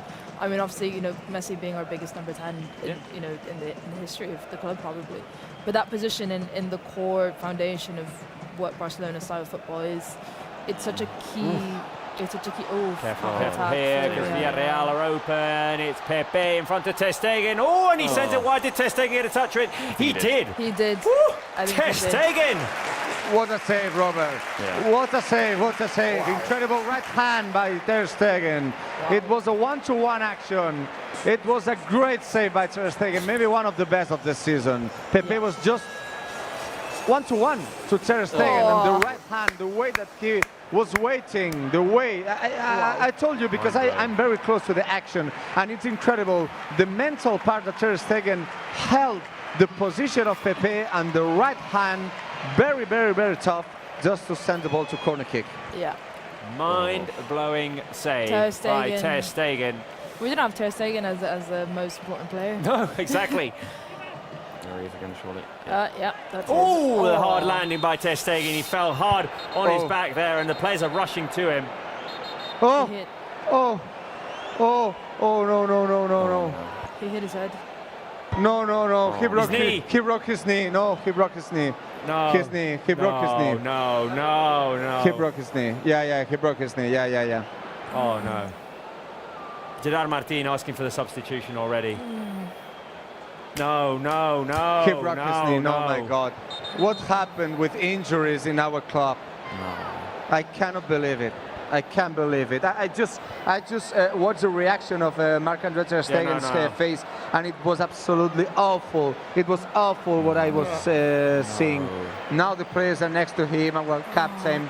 I think he's crying. He's crying, Ter Stegen, and all the stadium is clapping hands, Yeah, standing ovation for him, because all the stadium knows. All the stadium knows what happened with him, and I think it's a bad injury for our captain. So can we catch a break? Can Barca catch a break? I don't have more words to say. No. No, that's. He was screaming. That's he must. I mean, he must have been screaming because the player's reaction, immediately running towards him. Yeah. No. Terrible news for Barca right now. He was playing so well. I'd actually be curious if it's not his knee and rather it might be a fracture elsewhere. I don't know. Because basically he landed straight on his knee and it hyperextended a little bit, but essentially his entire weight went on his leg. This doesn't look good at all. It's awful. And this is one of those situations that can take the air out of the team right now. Yeah. Eric Garcia, Robert Lewandowski, It was. Gerard Martin, I'm just Rafinha. recovering. I'm just recovering the breath. What I said is that it's not only the face I saw for him. It's the way that he screamed, guys. Yeah. I cannot explain with words the way he screamed. I listened to the how she was shouted, and well, I cannot say nothing. So another. We have to wait until the doctors said what happened with him, but I think that it's another Marc Bernal's injury. So how bad is the luck Barca with injuries? We talked with Julio Tous, head of physical preparation in the pre-season, and he said that every player maybe will have an injury during the season, but we can try to prevent them. But that kind of actions, you cannot prevent them. It's bad luck. It's a hard landing. It's bad luck. So Iñaki Peña. I thought it was his head for Iñaki Peña has to answer. I thought it was his head first. Right, recap, because people are asking on the live chat what just happened. Corner kick to Villarreal. Ter Stegen jumps up. An action he will have done 5,000 times in his career. Jumps up, catches the ball, lands on his right knee, or on his right foot rather. Yeah. And immediately knows he is injured. Ter Stegen, I mean, I'm not a doctor, I don't know, but he left with his hands on his face. He left in tears. His teammates immediately surrounded him, knowing. But Robert, just think about Ter Stegen. Think about Ter Stegen. What happened after the game against Monaco? We cannot hide it. We cannot hide the discussions that were for the first goal. Today was an incredible performance. It was a great year for him. For the first time, first captain of Barca. The goalkeeper from Germany after Neuer's retirement from national team. So it's an incredible year for him. Maybe it has to be the best year for him. Just a few seconds before the injury, I said one of the saves of the season, the right hand put of Pepe. So of course I prefer that action was goal. I prefer that action was goal over what happened now. I would take 2-2. I cannot believe it. A million times over what has just happened. Ter Stegen has had to go off the pitch. It seems like very seriously injured in his right knee. It seems. The players immediately ran to him. And asked for the for the substitution. They knew what it was. And it seems like it could be the same situation as with Marc Bernal. And it's just so sad, so unfair. And now, of course, the team need to, try and stay calm for 4 minutes, which is what has been added on to this first half. Try not to concede. Help out Iñaki Peña as much as possible, because he's coming cold. And into a game where he's going to be really, really involved. And exactly, because Ter Stegen had been so important up until now. That will help that Logan Costa has just headed the ball straight into the stands. But bad news for Barca. Worst possible news for Barca. Individually for Ter Stegen, awful as well. All the reasons that Malik was just listing to make it even more devastating for him, But Barca obviously collectively have lost key players. Horrible luck with injuries, and it keeps happening. And we had Ter Stegen out a lot of time last season too, didn't we? Of course. And this looks like that could be the whole season he's gone now for. So awful to see. Honestly, it really is devastating that. And you know, in this game specifically, Barca's job, you know, obviously becomes that bit harder now as well. Yeah. Villarreal with the ball here. I think a bit more extra time or added time will be given in this first half, of course, because the Ter Stegen injury changed plans completely, and Villarreal with a chance there. Iñaki Peña came out and managed to get right on top of Ayoce, making it difficult for the Villarreal forward to score here. Robert, guys, did you see the aim? So exactly how Ter Stegen was injured. So it's the time that he put the leg on the pitch. So it's so he was safe. He was knocked for the Villarreal player. He no. did it himself. He comes down clean. He comes down clean on one foot. He comes down on 1 foot on his right foot. Legs straight out. Legs straight. I can't tell if it was a hybrid extension entirely or if his knee maybe, you know. Yeah, we got the wide shot, and I don't think we're going to get a close-up shot. And I think maybe that's for the best. Yeah. So it can be quite similar what happened to Victor Valdés. Remember what happened 11 years ago or 10 years ago? It can be quite similar for that action. I think that was a free kick that Valdés saved, and just at the time that he put the feet on the pitch. So, okay, guys. So it's half time. Of course, we are happy with the score, but we cannot be happy with anything else. Now it's time to rest. Of course, for the moment we don't have more news about Ter Stegen. I think we'll have to wait. Maybe we'll have to wait until the end of the game. But of course, now what we only have to think is that maybe the colleagues, the teammates, wants to give a present to Ter Stegen, just win the 3 points. But right now maybe it's different for what they're thinking about. Right, thank you very much, Marek. We'll come to you at half-time in a few minutes. Devastating news, of course, for Barca that Ter Stegen has had to go off injured, it seems, with a very serious injury. We hope the best, and we wish him, well, the best of recoveries. Hearts, blue and red hearts for Marc-Andre Ter Stegen. Please, on the live chat, support for our captain, for our goalkeeper, who is having such a monster performance and who's had to go off the pitch in tears there. 2-1, that's the good news for Barca in this first half. Quick reactions, Pablo, Alex, of course, hard right now to not be absolutely deflated and heartbroken with what has just happened. Yeah, definitely. I think, you know, putting the Ter Stegen injury aside, I think there's really only positives you can take from it. You know, Villarreal have had the opportunities. Again, we've been saying it for the entirety first half. It's the risk that you take playing the style of football that we're playing. But I think we've handled it pretty well. You know, we've caught them on the offside trap plenty of times. A lot of good tackles. You know, Ter Stegen coming up big when he needs to come up big. I think it's been good. I think the chances that we've created have been really good. Maybe I would like to see us create just a tad bit more. I think towards the end of the first half, we've kind of not created as much as we started to. Took the foot off the pedal just a little bit, and you know, maybe that was because Villarreal kind of got into the rhythm and going in behind. They got confident with their players, and you know, they built that. They wanted to score and they got their goal, and then they took the foot off the pedal just slightly. But I think overall, a really good first half. Pablo, quick reaction? Yeah, no, very good first half overall for Barca. Deserved to be in the lead. Been really impressive even with the absences. Villarreal have had plenty of chances too, and they do look dangerous on the break. Ter Stegen's injury is the worst news of the half, of course it is. And, well, Barca have got a really difficult second 45 minutes ahead here against the side, who look very dangerous, but so do we. Right, we're going to take a quick break here. A quick word from our sponsors, and, of course, the half-time entertainment by another Pablo Wolves.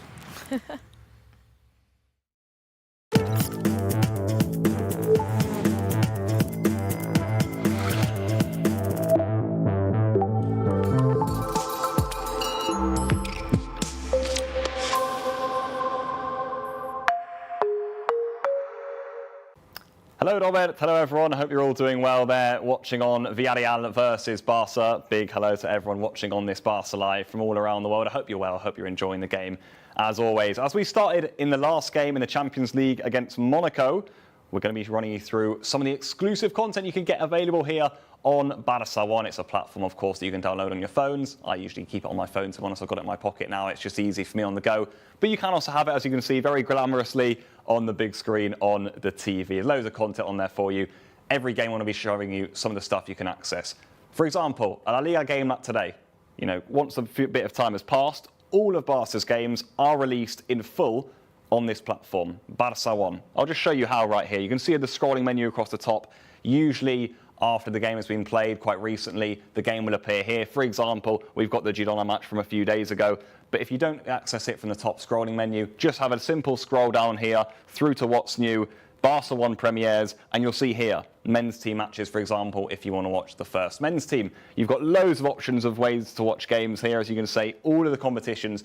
Best thing I love about this is you click in this La Liga, for example, and I'll show you here. It's not just this season.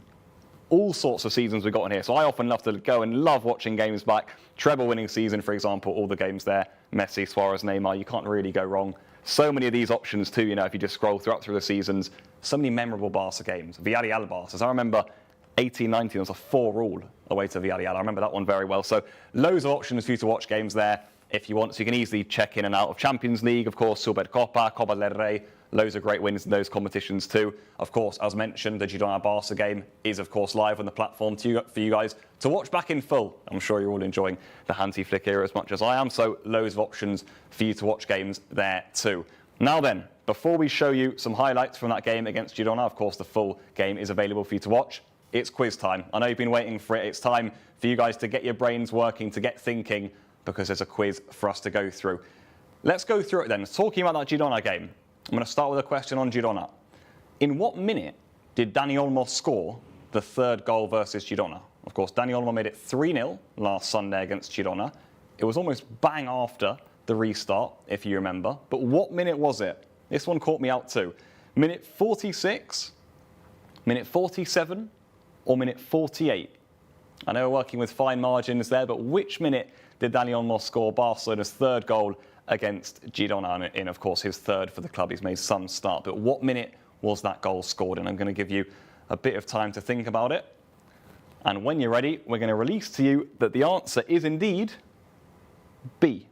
Minute 47, Dani Olmo made it 3-0 for Barca versus Girona. Well done to all of you who got it right. Next up, I think this is a really interesting one, of course. In which, out of all of the games, there's 12 fixtures that Íñigo Martínez and Pau Cubarsí have started at centre-back together in. How many of those games have Barcelona won? Of course, we've seen that centre-back partnership do really well throughout La Liga this season. In La Liga, 12 games they've played together. How many have Barcelona won when Íñigo Martínez and Pau Cubarsí have started at centre-back together? Is it A, 10, B, 9, or C, 11 games? So out of those 12 fixtures, how many wins for Football Club Barcelona in those 12 fixtures? A10, B9, or C11? Give you a bit more time, and I can tell you they're actually unbeaten. The answer is 11, it's C.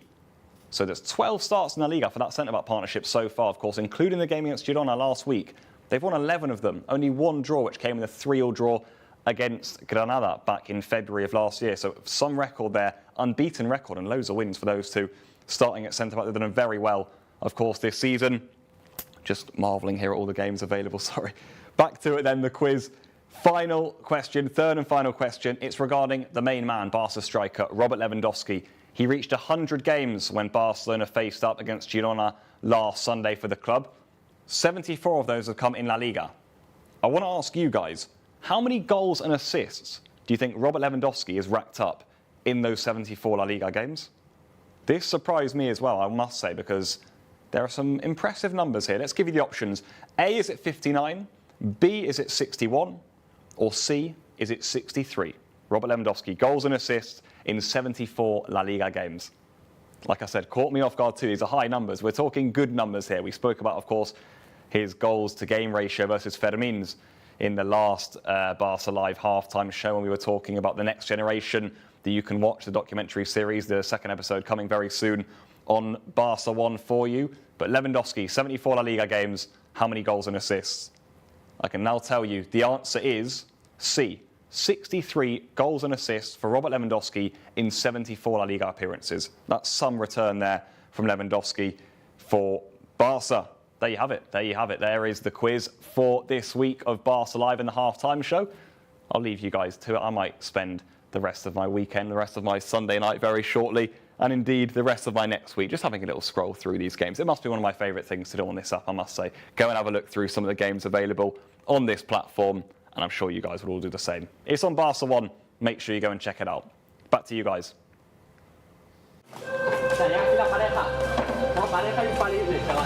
No ha sido una temporada que todos esperábamos, pero bueno, al final esto es una familia y tenemos que estar siempre juntos, pase lo que pase.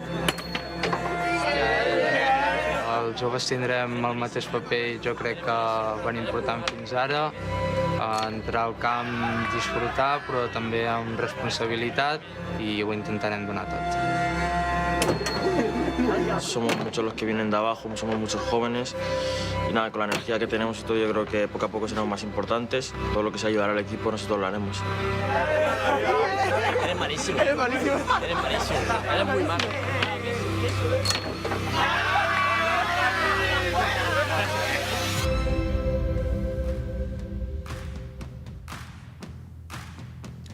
And from the pre-recorded Pablo Walls to the real-life Pablo Walls. There you go. The Next Generation is a content that you can find on Barca 1. Have you watched the first episode? Raise your hand if you have started watching the Next Generation. You can go to Barca 1 and watch it if you haven't. It's a great content. Great content.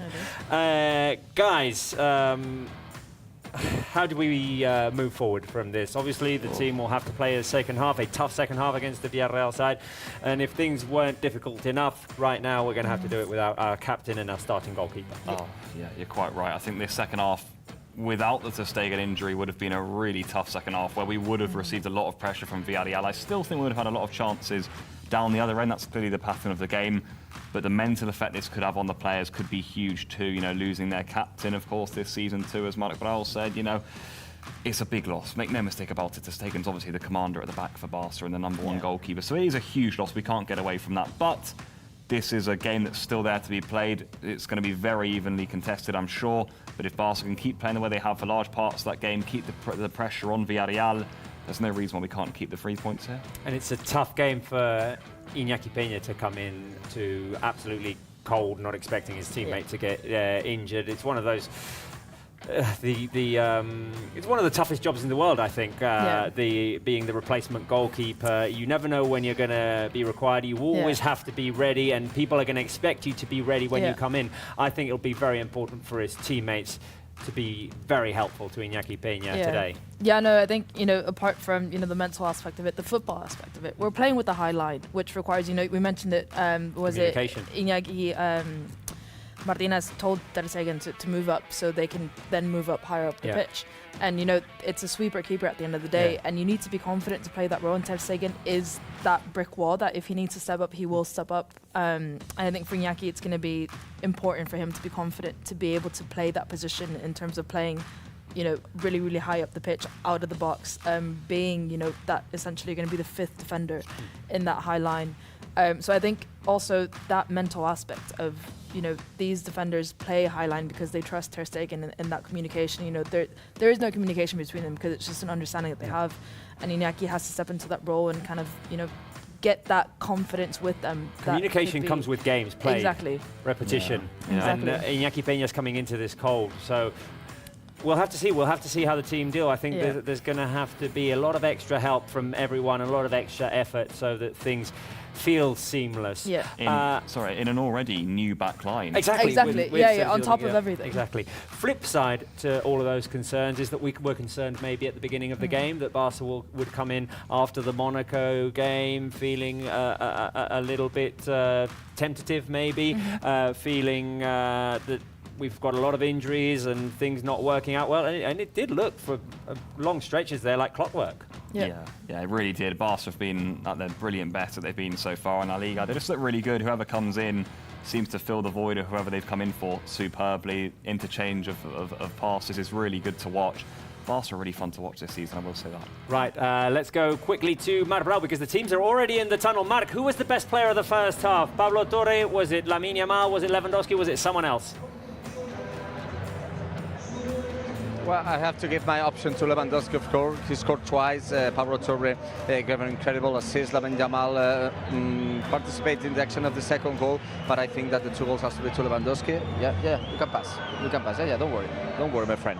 I don't know if he's understanding me, but okay. I will give my vote from Robert Lewandowski. As you said, the players are in the tunnel. I'm just taking a look that Barca players are just now into the pits. I don't see more substitutions. I have to say that Iñaki Peña was warming up during all the halftime with Josep Ramón de la Fuente, the coach, the goalkeeper coach. For the moment, we don't have more news about Ter Stegen. I think that until the end of the game, we will not know anything, maybe anything official until the end of the game. So Barca has to focus right now for what could happen here in the field and try to get out over what happened to our captain. Of course, it will be difficult. So Villarreal players are going right now inside the pitch. I can say Barca players just putting together, just trying to speak. Yeah, you can pass again. I think that it means that I have to say goodbye because the second half is about to start. Of course, we have to take a look to the bench and we have to give confidence to Iñaki Peña. Last season he had to play over 2 months more or less between November and January. Of course, we will miss Ter Stegen. For the moment, we don't have official news, so we have to wait. Of course, the screams for Ter Stegen was very bad, what we listened to, but we have to, for the moment, we have to keep confidence for Iñaki Peña. Right, thank you very much, Marc. And as the players are stepping on to this onto the pitch for this second half, we'll see how the team reacts after that Ter Stegen injury. If you've just joined us, bad news for Barca at the end of the first half. Marc-Andre Ter Stegen, our captain, our goalkeeper, had to leave the pitch on a stretcher. Presumably a knee injury, seemed very, very serious. Iñaki Peña has come on to replace him, so that is the latest. Barca 2 goals to 1 up. 2 goals scored by Robert Lewandowski. Ayoce scored for Villarreal. So we'll see how the team deal with this second half. I'd say it's important to defend ourselves as much as possible through possession, through the ball, keeping the ball, making Villarreal tired by chasing after the ball, and feeling confident in that possession, making it look, like we said at halftime, like clockwork. Yeah, definitely. I mean, I'm confident that it will happen, but it's just, you know, a mental aspect in the football world in terms of, you know, when you have Ter Stegen behind you, there's no communication needed. You know, it is kind of that understanding. Iñaki, you know, I don't know how training goes. I don't know how well, you know, the communication is. But again, that back line has changed so much that, you know, it's been like clockwork already with new players. So I am confident that it's not going to affect us as much as we worry. There you go, Lamine Yamal. We have to be careful. Eric Bailly knocked over Lewandowski's back. Eric Bailly knocked over Lewandowski's back. I think he put his boots on his back, and Busquets, the red referee, is stopping it. I don't know if it does mean that VAR will enter with it, but I saw Eric Bailly putting the tackle just on the back of Robert Lewandowski. Well, Robert Lewandowski has his... It was a little scruff. Nah, there's nothing there. No, well, I mean, it was the after. It was the after. Okay, so it's the aftermath. Tug and pull, Lewandowski and Eric Bailly getting into it. Lewandowski goes down. Bailly tumbles over him, and as he gets up, he pushes him down. They get rid of the replay. Should VAR intervene? Yes. Well, I don't know, because I haven't seen it. Yes. No one has given me a replay. And VAR has not intervened. I don't know. There's nothing. I saw Lewandowski complaining a lot, and I saw Eric Bailly putting his boots on the back, but I didn't notice the intensity of the action. Well, do you think it's because there wasn't on the ball action? Maybe what it was is Bailly, as he gets up, steps on Lewandowski. We'll never be able to tell if it was intentional or not. But anyway, play goes on, and here is Gerard Martin going forward. The switch, it was intended for Lamine Yamal. Rafinha will pick up the loose ball in the centre. He feeds it out wide to Gerard Martin again. Pedri was running forward. Martin onto the edge of the box. Pablo Torre handles it, but Barça managed to keep position, and Lamine Yamal forces the free kick. The game a bit messy at the moment. Yeah, Koundé and Lamine Yamal on the floor right now. It's getting a bit scrappy. You would probably expect that from us more than them. The way that the first half ended, but obviously they wanted to come out more aggressive. Maybe, Robert, it was what you expected from them coming out in the first half. But now, I think the first 10 minutes need to go by and everybody needs to settle down just a bit more. Or maybe we can score here and then. It's been quite a quick, fast start to the half again from Barca. I will say though, it's been a good reaction coming out from the change rooms. That's been good to see. Yeah. And I think I just saw Rafinha with the armband on. Yeah, he did. Yeah, of course. So captains are Ter Stegen, Araujo. Frankie de Jong is also injured. Fourth captain is Rafinha. Fifth is Pedri. So yeah, Rafinha, first team captain right now. And Marbrau, in the interview that fans can go and check out on Barça 1, the interview that you had with Rafinha just a week and a half ago, Rafinha spoke about the honour of being captain and the responsibility of being a captain. Oh, careful, Pepe. Sorry, it's goal, but it's offside. Oh, offside again. It's offside. That was. We'll have to take a look over it. I think that was close. That looked really close to me. It looked close. What do you think? Okay, let's see. So Villarreal recover. No. No, it's offside. It's confirmed. I don't want you to suffer. It's confirmed. It's ball to Barca. So Barca's attacking. Barca's attacking, and we're not seeing it because we're being given a replay. Through ball, looking for Rafinha. The beauty of the semi-automated offside there, because that looked to us. I mean, that looked really. In the still image, close. that looked bang on level. If not, Inigo Martinez was behind him, but this game was really. Here is Pepe. An opportunity here for Villarreal. They want a handball inside of Barca's box. Sorry, Yeremy Pino's shot was blocked. Oh wow! Here's Lewandowski. This is going. This is going to be crazy. Now Barca charging forward. Lewandowski looking for the switch. It's blocked, and Rafinha picks up the ball on the left and crosses it, and that's blocked as well. This game has gone from. No, the referee said that there's no handball. That the VAR told him that there's no handball in the action before. Yeah. Now things heating up at La Ceramica. Here is Pepe running at Inigo Martinez. Pepe trying to get open. An opportunity here for Villarreal. The shot by Pepe! And that is Iñaki Peña with the save. And that's how you do it. Iñaki, the save by Iñaki Peña. No, it was off the chest. There was definitely no handball. I think, Robert, you said that to keep this second half calm, Barca need to have possession. It's gone the complete opposite of what we wanted. Calm, isn't it, so far? Iñaki Peña, did he get a touch on that? That was a really good save. Round of applause there for Iñaki Peña on the live chat. Applause emojis for Iñaki. What do you think will be key? Well, we'll answer that question after this corner kick. This game has gone to chaos.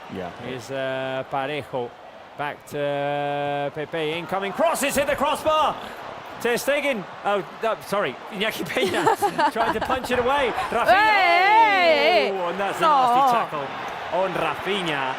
Bordering. Isn't it a red card? Isn't it red card? For the moment, it's yellow card. But isn't it red card for the intensity of the tackle? No, that was a really bad tackle. I think that should be a red. Could be, it's high. Well, the leg goes high after impact. I can't see them changing it, but it's not a good tackle. It's not. He was breaking through after that. No, it's not the same as Ferran. No. Because Ferran actually it's different. The studs went into the ankle of the Girona player. I can't remember who it was, but it was Asprilla, wasn't it? Yeah. Right. Question that we've got on our screens right now. What will be the key for this second half? The emotional reaction after the Ter Stegen injury to defend ourselves through the ball. We're seeing right now that that's not the case because this is back and forth. Or to score a third goal early to try and calm the waters. For me, it's a mix of 3 and 2. I think defending ourselves with the ball is going to be quite important right now, especially if Villarreal are throwing themselves so much. We can win a lot of fouls, but we're incapable of that right now. Not entirely because of us, but because Villarreal are attacking so aggressively right now that there's literally no way that we can calm the ball down. Score a goal, then calm the game down. Sergio Dominguez is down. I think. Bad landing.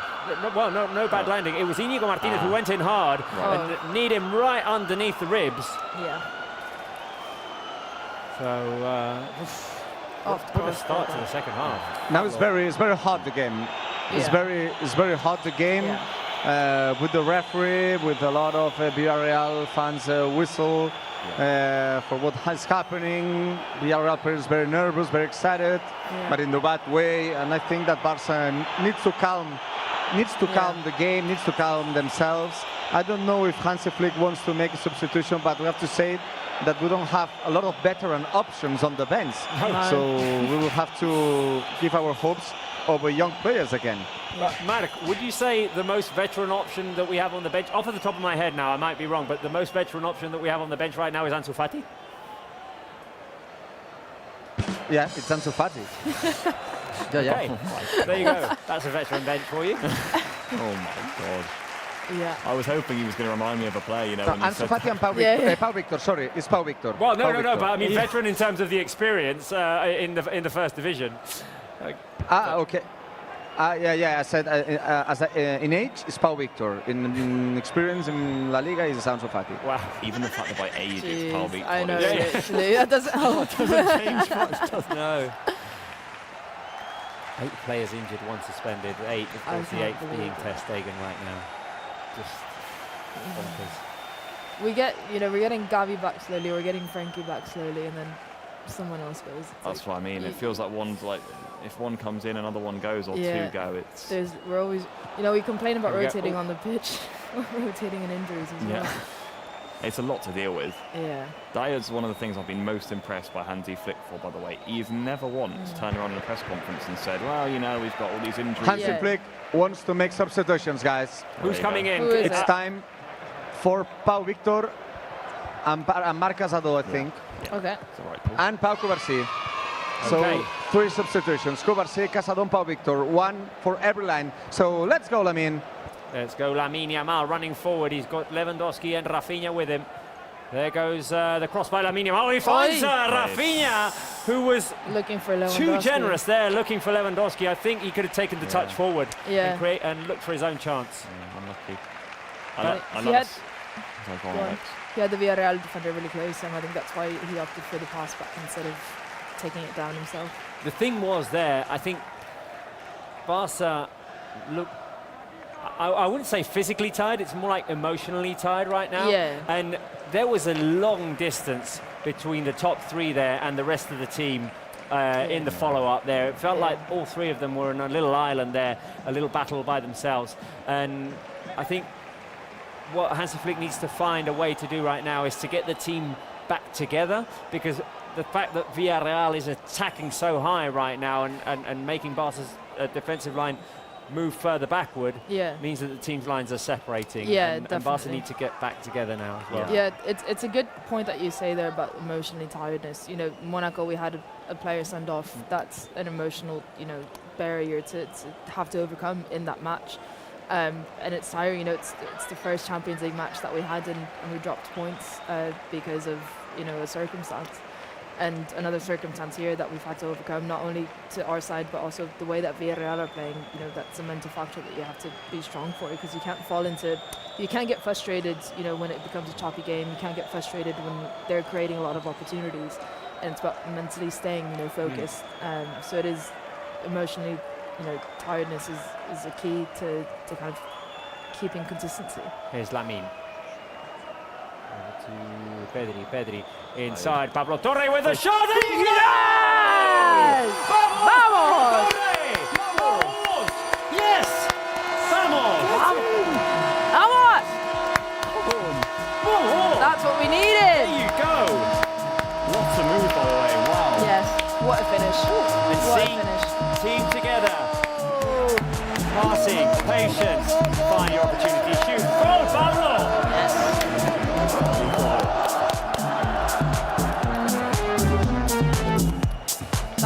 Great finish. Who the hit off? It takes a bounce off of Logan Costa, I think. Yeah. Oh, it's unfortunate, isn't it? It's unfortunate for Villarreal, very fortunate for Barca. Very fortunate for Goal us. by Pablo Torre, the second best Yes. Pablo at Barca. Obviously, you, Pablo, once being the best. That close second that you can't quite. There you go. Woo, we said, what was the key going to be in this second half to try and score an early third goal? Well, Yeah. it's not been early. It has come, though, at the appropriate moment as Marc Brau. Barca are making substitutions. So, goal reaction and 3 substitutions for Barca. Yeah. First of all, we have to say it's the last action of Pablo Torre of the game, so what an action to end his incredible performance. 1 assist and 1 goal by Pablo Torre. Of course, we were a little bit lucky with that shot. First goal of Pablo Torre in La Liga with Barça, not with Barça, because he scored 2 years ago in against Victoria Pilsen in UEFA Champions League. It was his first goal, but today first goal in La Liga with Barça for Pablo Torre. And then you have to help me with the substitutions. I have to say that Casado is inside of Pedri, Pau Victor of Pablo Torre, and you have to help me with Cubarsí is of Sergio Domínguez. Yes, Sergio Domínguez. So 1 per line, so Pau Victor will play in the offensive part. I think that he will play in the left wing, yes, of course. Rafinha will play as an attacking midfielder. Okay. Pau Victor in the left wing. So Marc Casado will play next to Eric in the midfield position, and Pau Cubarsí playing together with Íñigo Martínez. So those are the substitutions, and then we can talk about the importance of the goal of Pablo Torre, a player who has an incredible way to shoot. And I think that, of course, it is lucky, but you have to search for the luckiness for the lucky, Robert, isn't it? You have to search for it. You have to look for your own luck, definitely. And when you're open, it's not in the Barca DNA per se, but hey, if you're open, shoot. Yeah. Because it can take a deflection like it just did. He was in a really, I think he had every right to shoot in that position. He got himself in a really good position, top of the box. It went onto his left foot. You know, he did it 4 posts. It's the perfect goal. It's probably it's not the easiest goal, but it's that position that you want to be in when you want to shoot on your left foot. You want to be at the top of the box on the right side. Ooh, there with the shot, and it takes a deflection corner kick for Barca. Right, I want to ask as well for a round of applause for the players who were taken off. Sergio Domínguez, starting debut. And played really well. A very good performance for him. Pablo Torre also, who scored the cross inside, careful. And the other player who was, Pedri, of course. Round of applause for the magician, for Pedri. So there you go. There's our lineup right there on our screens right now, updated with Iñaki Peña in goal. Ter Stegen, for those of you just joining, it looks like he has a serious injury that he picked up at the end of the first half, as he landed hard on his right leg. And it seems like it's an important knee injury, so wishing Ter Stegen the best of prognosis there. Iñaki Peña is playing right now. Koundé, Cubarsí, who's just come in, Íñigo Martínez and Gerard Martín at the back. You've got Eric and Casado in midfield. Attacking midfielders Lamine Yamal, Pau Victor and Rafinha, and up front is Robert Lewandowski. There you go. 4 substitutions made already. And Marc, I was just thinking, Pablo Torre's goal reminds me of the way that our sporting director used to score goals. Yeah, Deco. I remember a goal against Espanyol, against Athletic Club. How many goals Deco scored in that way? Shooting outside of the box, and then had some luck with another player touching the ball. But I think that this is one of the best things that Pablo Torre has. The way that he has to put that kind of shots, it's impressive. So let's go with Rafinha.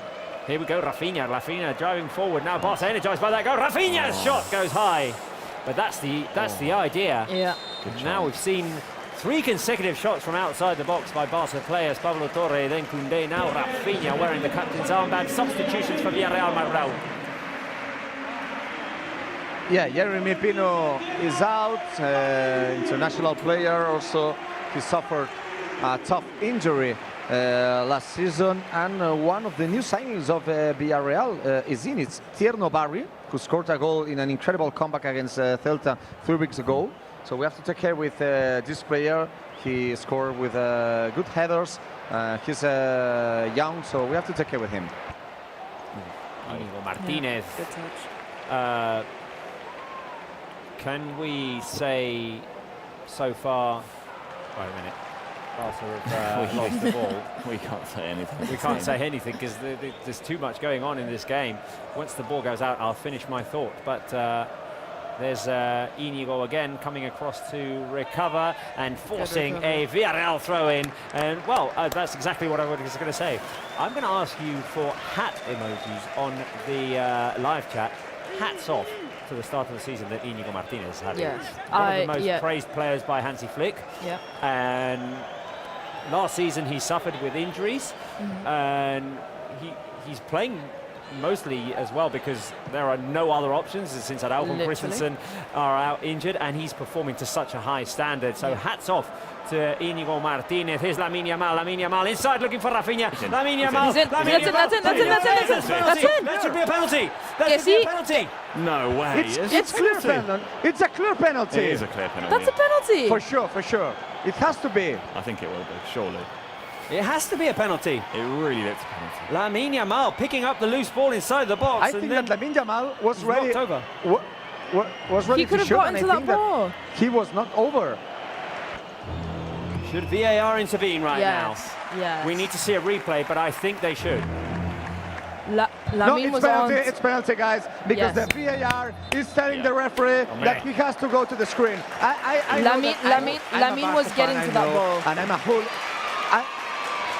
I know that I'm like a hooligan, guys. I know, Robert. I know that you're it's always clear. talking that I'm talking about referees. That's a clear penalty. But I was just a few meters of the action. I was just maybe only 10, 15 meters of the action. He literally and I scissors, so clearly, believe me, so clearly that it was penalty. So there's no question. Marek, let's wait for this. But literally, his legs literally go. It looked a one of the clearest penalties. penalties. I want to ask you guys: is this denying a clear goal scoring opportunity from I think he hadn't lined up his shot maybe, and the ball was going outward, so maybe not. It's the argument that can he get to that ball? I mean, yeah, it's a penalty. There you go. And 3, 2, 1, and it's penalty. Penalty shot for Barca. As I said, for me it's incredible that the referee did not see the action before. Of course, his legs literally went like this. We have to give credit. We have to give credit for the referee because maybe he did not see from his position, and this is one of the reasons because of the VAR. So let's go with the penalty shot by Lewandowski. Remember that the first one was goal against Valencia in the first round. So Lewandowski is searching for the first hat-trick of the season. Lewandowski ready to kick the penalty. Lewandowski, he scored one hat-trick in La Liga last season against Valencia. He scored one in the Champions League in his first season at Barça against Victoria Pilsen. Could this be his third? Robert Lewandowski with the run-up. Oh, it's in the post. wow. It's hit the post. Right. Well, still 3-1. Would have been the goal that wraps up the game, wouldn't it, really? It would. Yeah. I was going to say, this is a stadium in which we've scored 4 goals many times. 5, as Villarreal said before. Right, we had the question ready for you before. After missing this penalty, do you think that Lewandowski's getting the hat-trick today? Do you think that he'll get another chance and manage to redeem himself? You usually see that, the player who misses the penalty then getting redemption. So, do you think, guys, that Lewandowski will score a hat-trick today? Shall we get that question on our screens, please? There we go. Lamine Yamal's going to win it back. Lamine Yamal to Rafinha. Rafinha's shot is blocked and saved. We need to take these chances. Oh, this is killing me. I can't tell if that pass from Lamine to Rafinha was an accident. Iñaki Peña hesitating here, and he comes out. And you get the why of the hesitation, but Iñaki needs to be decisive there if he comes out. I'll tell you what, we actually can't discuss any point in this game because another thing happens immediately after. This is like Robert trying to do the fantasy league. Exactly. Well, I mean, Minute 5 of this game, editor Jordi Cochran said, remember that you need to go over the fantasy standings. Have not been able to do that No, yet. absolutely But anyway, I don't know if you'll get a chance or not. no, I don't think I will. Will Robert Lewandowski get a hat-trick, guys? I'm going option 1, yes. I Yes. feel maybe a poker is ambitious now. But I'm going option one, yes. There's 23 minutes left, 25. The header and the goal by Villarreal. How out of nowhere is that? This is what I mean. There's something happening every 20 We literally, seconds. can we speak, please? No. And you know what? It's so gutting, obviously, after missing the penalty to make it 4-1. Yeah. And now it's 3-2, and this is going to be, well, we were doing... It could be offside, eh? He's offside. He's offside. It's That's offside. That's Good offside. God. That's offside. Well, we're going to be let off the hook I because actually can't it believe is what is going offside. on here. I actually cannot believe what is going on here. That's Okay, offside. That's so I clear. can relax. Can I relax? Yes, Can I relax, guys? it's a clear Yeah. Can I offside. relax? Yeah, you can. I think so.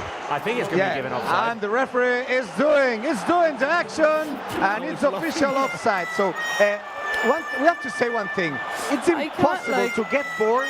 It's impossible to get bored in a game between Villarreal and Barça. It It's is. impossible. Remember, in the secret numbers, It's non-stop. I hope that Barça will score 4 goals again. A lot of times Barça scored 4 times here. How many things happened today here? It's impossible to get bored in this stadium. Wow. There's so much happening. This is you can barely catch your breath. For the neutral fan, this is the best. This is great. For us, not so much. For us, I mean, we're winning.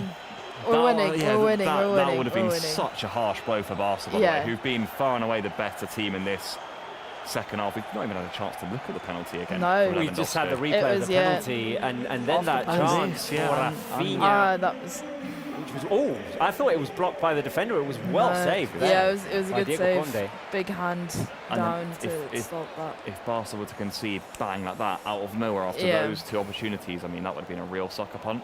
But it's a good indicator of how careful we've got to be. It really is. Yeah. When Villarreal Gerard haven't Martin and Iñaki Peña will pick it up. Brau, I think that Barca needs to score the 4th. yes. We need to score the 4th, guys. If not, we're going to suffer a lot. Yeah. If not, we're going to suffer a lot. But remember, in this stadium, Barca is used to score 4 goals, not from the penalty of Lewandowski. I have to say that it's the second penalty that Lewandowski do not score with Barca. Second time failing shooting a penalty. The other one was in a game that Barca won against Almeria. It was the last game of Gerard Piqué in Spotify Camp Nou. Remember that game? It was the only time that Lewandowski did not score a penalty. Yeah, missed the penalty. Yeah, this is what I'm going to say. So let's hope that today Barca will win. Instead, we miss the penalty. Remember that Barca only remain 1 substitution. Hansi Flick only can use 1 more player. I would say 20 minutes remaining.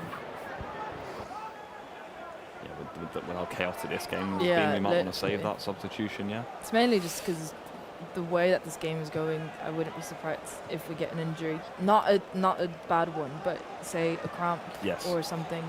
You want to be cautious of that as well. Still got Ansu obviously waiting in reserve, you know. You've still got Ansu waiting. Then the front, none of the front 3 have come off yet, obviously, for Barca, who started. So Yeah. I wonder whether that could be something he's got up his sleeve. But Do you bring Who would a you take player off? who's just come off of injury, Injury. and with a long injury history like Ansu Fati into a game That of is high quite stakes, of intense. high intensity It's like this one? intense. Plus, who do you take out Yeah. in the Lamine Yamal, Rafinha and Lewandowski trio? I think maybe today is not the day. I think maybe you give him minutes, maybe even the start against Getafe on Wednesday. True. yeah. I might be wrong. Maybe Ansu Fati Yeah. is coming on in a minute. I don't know. But I would say think the only kind of substitution I would maybe think about is to take out Lewandowski, put Rafinha up as the central striker, and put Ansu Fati in that 10 role. Tell you what, Pepe's been really good for Yeah. Villarreal. He's been so good. dangerous. He's I mean, been a threat to us all game so long. bright like 5 years ago, and then move to Arsenal didn't work out, but this is a great chance for Barca. Watch out. There you go, Rafinha down the middle. He's got Lamine Yamal inside the box. Lamine, can he cut to his left? It was a bit too predictable that he was going to go to his left. Yeah. And they closed down on him. Oh, Rafinha. Look at Rafinha with the hustle, with the fight. Pau Victor's going to win it back. Oh, going to get to it. No. It's so scrappy. It's a pinball in there. Wow, good chance again on the break, wasn't it, by the way? But Yeah. I think, look, I need a he's drink of 17 water. years old. There are things that Lamine Yamal is going to improve throughout his career. One needs to be his confidence on his right foot there. Yes. Yeah. Yeah, no, I think you're right. I think defenders do telegraph it. He's usually so tricky with his feet that he gets Yeah, away you with it, can't- actually. yeah. I mean, or sometimes he does go past a Yeah, player. when he's good at baiting the defenders Yeah. into one side, so then he can cut off to the I foot think that he wants. They Yeah. knew he wasn't going to go right on that occasion, because then the next action would have been a shot. He does often go right if he's then going to dink onto the back post, for example, but on a shot he obviously wants to get it back onto his left foot. Yeah. That was it. That was a good image of Lamine Yamal. Telling Lewandowski, hey, that's yours. He's like, that penalty's yours. How nervous are you? 100 out of 10? Never nervous? Or I'm not a nail biter, so I'm going to go 100 out of 10 because I am quite nervous. You know what? I'm more nervous, if I'm being completely frank, I'm more nervous about injuries than I am about the score right now. If Barca can do this, That's someone what who's they're doing starred. right now, if they can do what they're doing right now, which I feel is maybe for 17 minutes not something that they'll be able to do consistently, but the more they can do it, the less risks there are. Oh, this is what Barca need to do, keep long spells of possession. Yeah. Chance. There you go, Go chance on. for Rafinha, the shot. Nice! There you go! Vamos! Sí!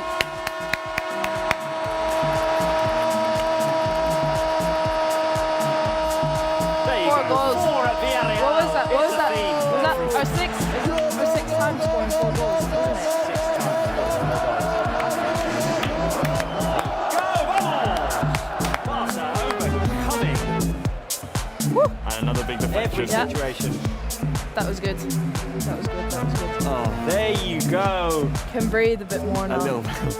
And Gerard Martin did very well there to Yeah. stick his left leg in there. Pau Victor with the assist, and Rafinha's shot takes a deflection off of Belli and Marbrau.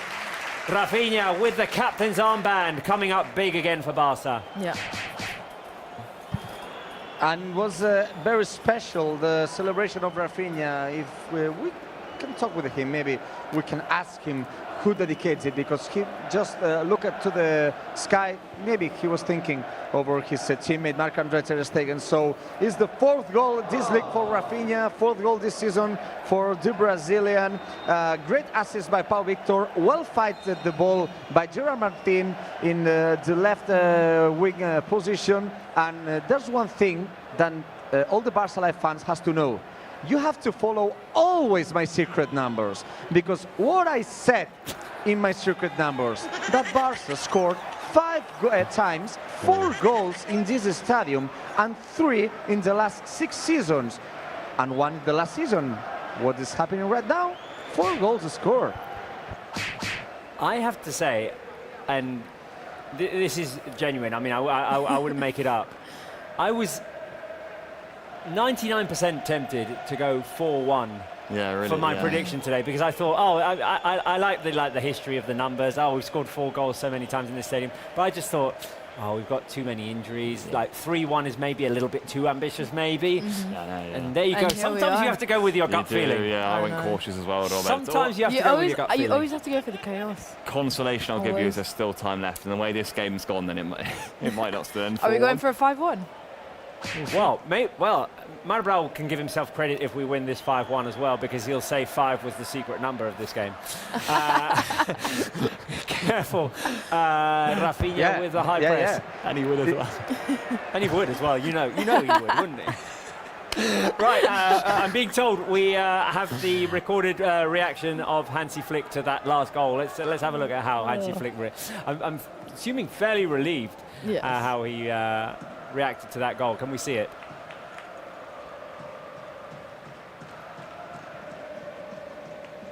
There you go. There you go. The Barca bench A little fist reacting to that goal. And such an important one as well. You think, oh, well, 4-1. Once the game is over. Yeah, we've scored at the right moments. We needed that third goal to get ahead, to Yeah. get the comfort, to get the cushion, and we've needed that fourth goal to calm the game down in our favour.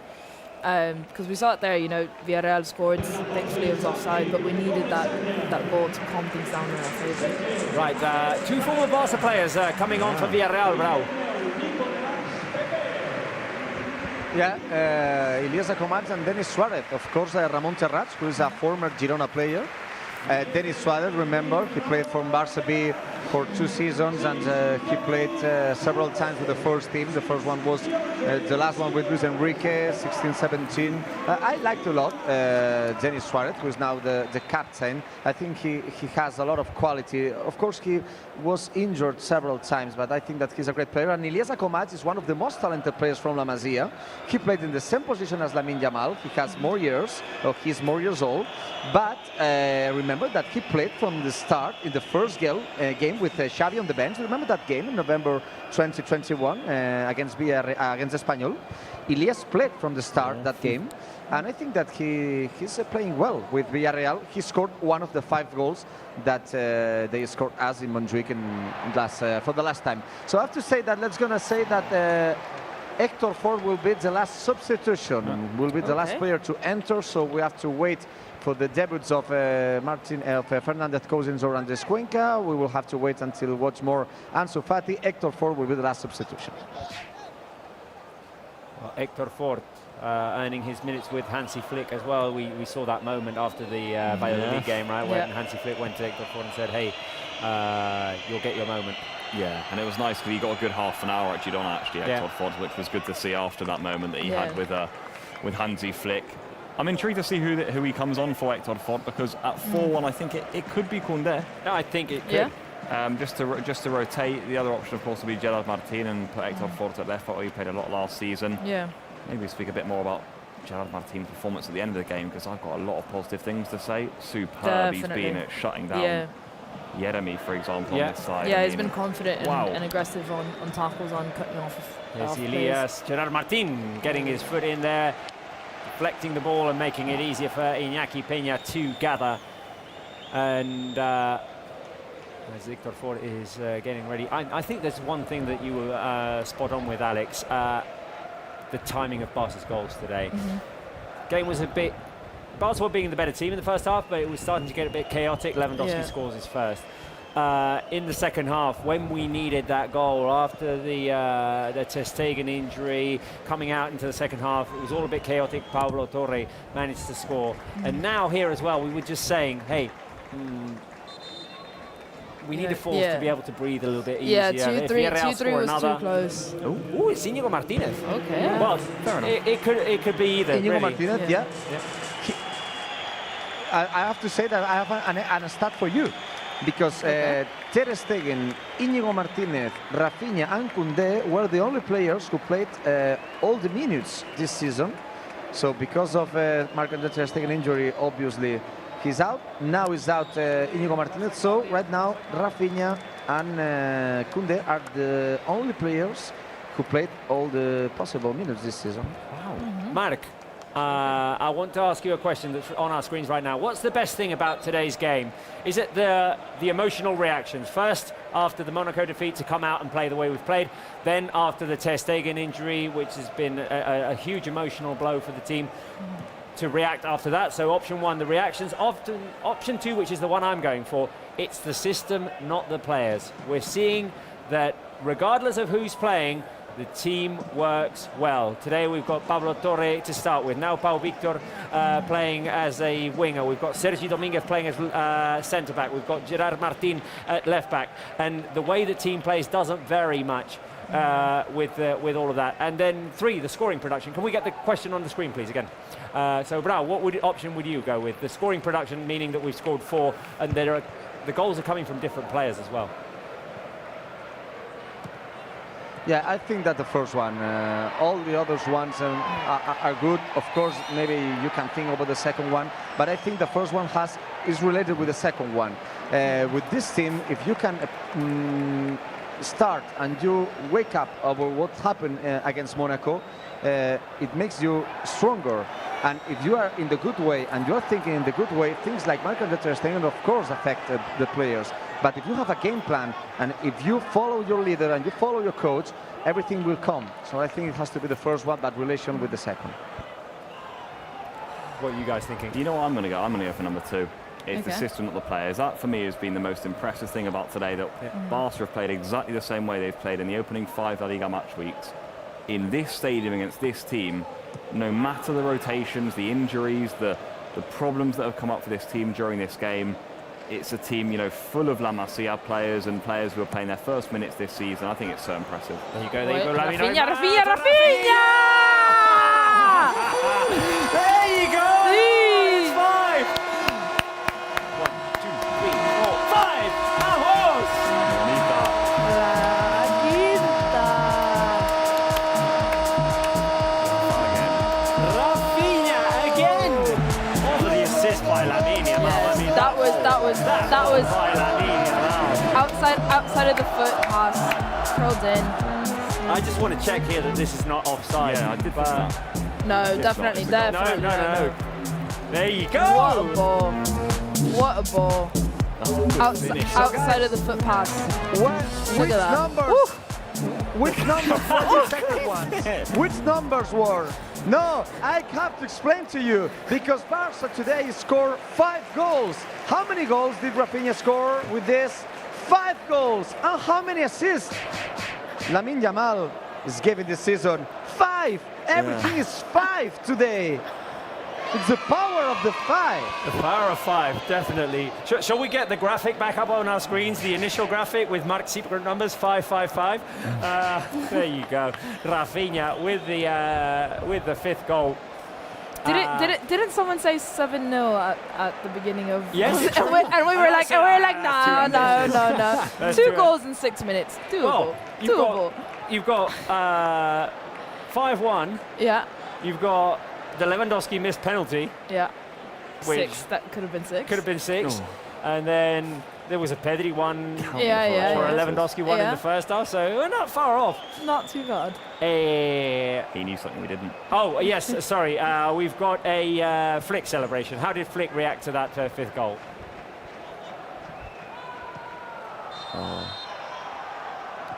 There you go. Sorry, Robert, you said I was something? just like, guys.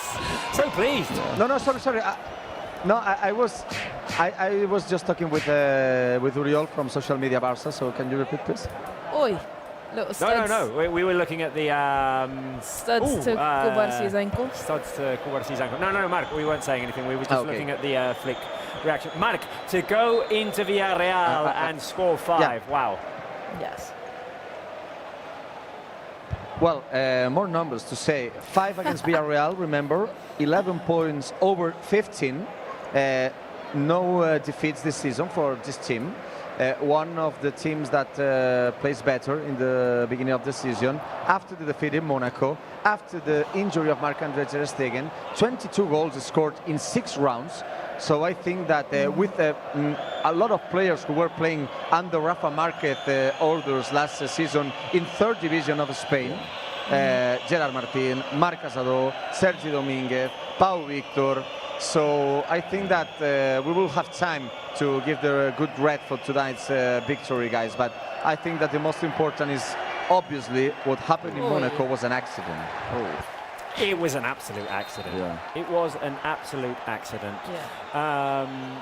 It's a simple case of playing with 10 men for 80 minutes. Yeah, it's the same. You can only expect.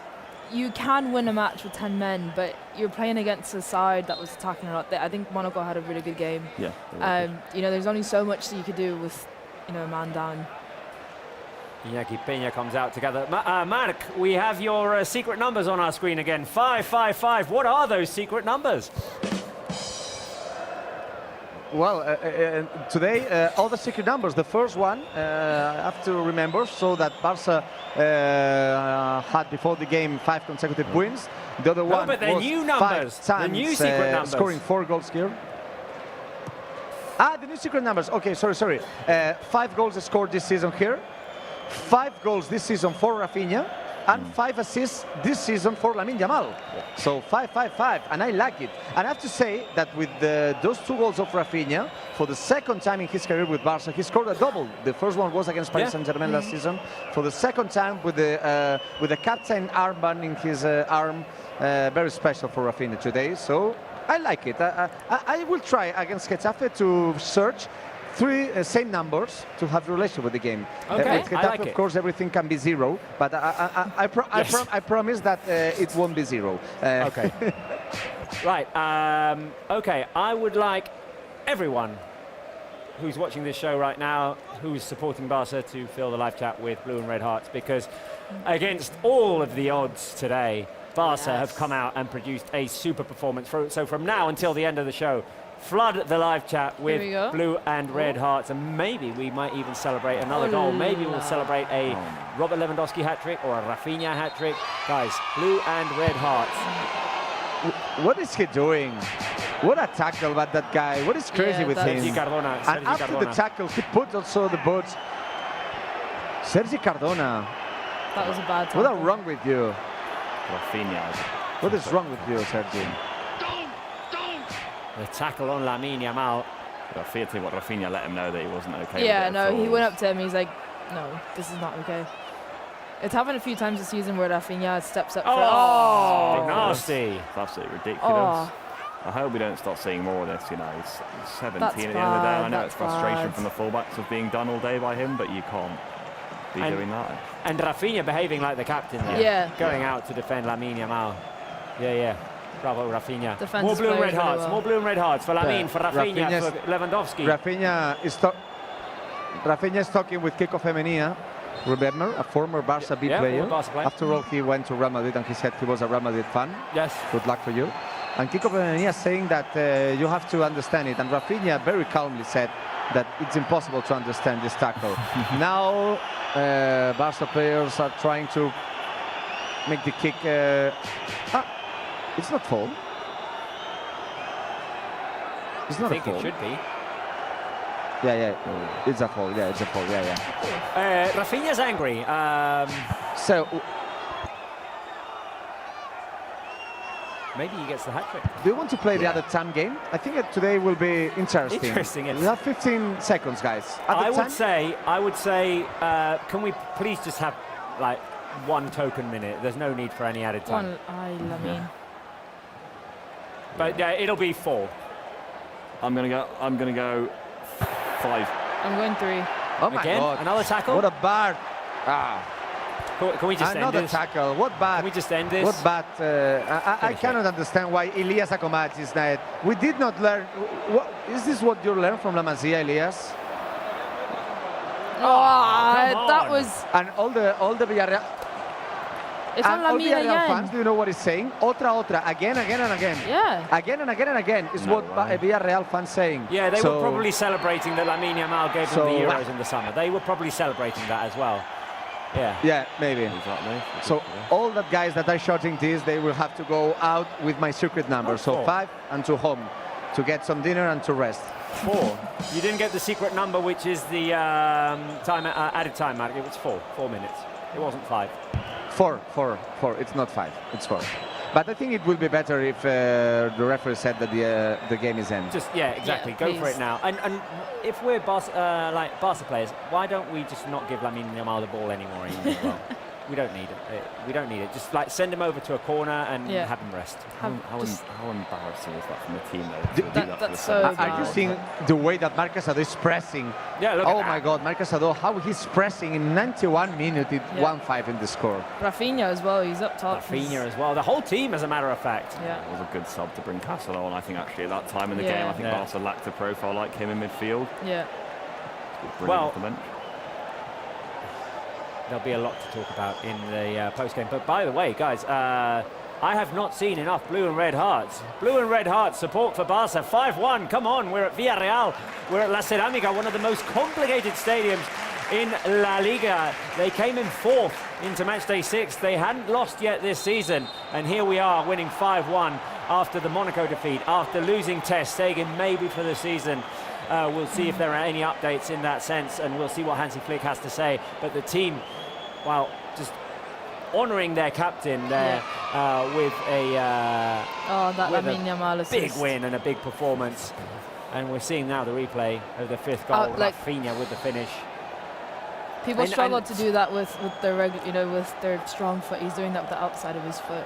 And It's ridiculous. it's amazing what confidence does as well. Rafinha, maybe at some stage of last season or the season before, when it was questionable if it should be him, if it should be Dembele who was starting, when there was that debate, maybe he misses that opportunity. Yeah, he's playing. Or maybe he doesn't get to the ball in time. Just Yeah. playing full of so much confidence. He's Yeah. taken a step up under Hansi Flick. Everyone can see it. It was maybe coming through a little bit towards the end of last season, but Yeah. he's really taken the responsibility. He's got the armband on now, obviously. He's one of the captains of this club, and you can tell he feels that responsibility with the young Yeah. players too. And the way he's playing has been brilliant. It really has been. I don't think he was at his best midweek against Monaco, but It's a straight back tough to it game, today. though. I mean, It is, When yeah. you've got so little of the ball. I want to get into this in the post game because we don't have enough time right now. We've got just 1 minute left. Are you going to use that to But there was save so the much fantasy? unfair criticism in the Monaco game because Yeah. you're playing with 10 men for 80 minutes. Right off. Yeah. What are players like Lewandowski, Rafinha meant to do in a game like that? It's a Yeah. scrappy game. It's a game in which you're going to have to run a Yeah, long yeah. distance. Your- And your that's not defensive- Lewandowski's yeah. game, for example. No, your defensive actions are going to be more important than your offensive. Exactly. Exactly. Right, Mark, I'm hoping that you're going to have a lot of post-game interviews, some happy players, some debutants as well. I'm hoping that we'll hear from Sergi Dominguez, that we'll hear from Pablo Torre maybe, and of course we would like to know from Hansi Flick what the situation is with Ter Stegen right now. Of course, and all the reactions will be broadcasted here in Barça Live, so the game is end, but if you stay with us, you're gonna listen to Barça players' reactions. So 6 wins in a row in the league, the leader is going up. 6 wins out of 6. The game has ended in La Ceramica. 5-1 win for Barca with 2 goals scored by Robert Lewandowski, one goal scored by Pablo Torre and 2 by Rafinha. Of course, the bad news is that Ter Stegen had to go off injured right before the end of the first half. But a very positive win for Barca, an incredible reaction after losing to Monaco in midweek. And on we go in La Liga, guys. Yeah. Absolutely brilliant from Barca, it really was. No one really knew what to expect today. We thought it'd be the hardest game of the season so far, Yeah. but can I just say, I don't know how many more times we need to say it, the football this team are playing right now under Hansi Flick is really quite something. With the players missing, it's just something you have to take your hat off to, and it's great to watch. The results have been superb. The way they're dominating teams, picking them apart, it's actually a joy to watch. Really thoroughly enjoyable. So hats off to all of them, and we're loving it as Barca fans. And of course, we're going to be offering you all of the reactions, interviews with the players and with Hansi Flick, and of course Hansi Flick's press conferences, a little bit of analysis in the post-game show. So stay tuned, don't leave, because we're going to hear from the protagonists. Quick reaction, Alex, before we take a 2-minute break. Loved it. I mean, obviously, I didn't love that Ter Stegen went, but I think, scoring 5 goals, playing the way that we did, mentally, managing the game really, really well. There's so many positives to take out of this. Right, well, it's a quick break from us, but stay tuned because we're going to hear from the players in just a couple of minutes with the post-game show. 5-1 at La Ceramica and 18 out of 18 in La Liga.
Right, well, it's 5-1 at La Ceramica. 5 goals that Barca scored at a very, very tough stadium. 6 wins out of 6 possible in La Liga, in a game which had a bit of everything. It was back and forth, chances galore. Barca managed to find the net 5 times, 2 by Robert Lewandowski, 2 by Rafinha and 1 by Pablo Torre. And they had to overcome, of course, several blows coming into the game after the Monaco defeat on Thursday. Just before half-time, the very unfortunate news that Marc-Andre Ter Stegen landed on his right foot and, well, picked up what we think must be a very serious injury. He left in tears and covering his face with both arms, but the reaction and the football shown by Hansi Flick's team was simply incredible, admirable, and we are going to go right now to La Ceramica because Mar Brau is standing next to the scorer of 2 goals today, Robert Lewandowski. 2 goals today. We are with Robert Lewandowski. We're going to ask him one in Spanish and one in English. Robert, empiezo por la pregunta en castellano. ¿Qué valor tiene esta victoria por donde veníais de Mónaco, por cómo ha ido el partido, por lo que le ha pasado a Marc? ¿Qué valoración general haces del triunfo? Creo que ganar para nosotros es muy importante. It's very important for us, this win. It's very difficult to win in Villarreal. And to score 5 goals, even more difficult. It's very important. We play every 3 days now, and we need results. Jugamos en la misma idea. Tenemos siempre en la cabeza en defensivo que estamos fuertes, en ofensivo podemos. We have to be strong at the back, jugar y marcar más goles. And then we can play and score goals. Tenemos que muy felices. I'm happy. In English, Robert, is one of the things that I want to ask you. How hungry is the team to score more goals? And after what happened, of course, to Marc, the way that the team reaction for win today, how important it is to be a champion? With the Marc, I don't know exactly what's happened. We have to wait because he's in hospitality. But of course, we are very sad, and this victory is for him. But in general, this game, you know, that's we're playing every 3 days. So for us, important. It doesn't matter how, but we want to win and get through to the points. And of course, with the rotation, with the young players, if we're playing for the team, we can scoring 5 goals as today, and this is very important that we're playing for the team. And in the end, we have the next 3 points, and we scored 5 goals. Thank you. Congrats.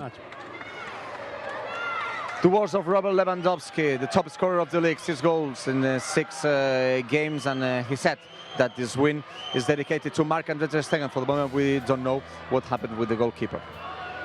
No, and I think the update there, that Lewandowski said that Ter Stegen has been taken to the hospital. We'll see if we can confirm that after picking up what seems like a, well, very serious injury in the first half. The good news, of course, is that 5-1 win for Barca, which makes it 6 out of 6 in La Liga so far, proving that what happened on Thursday was a hiccup. Here in the studio with me still are Pablo Bulls Blanco and Alex Ibarceta. Guys, your first reaction after those wonderful 90 minutes of football?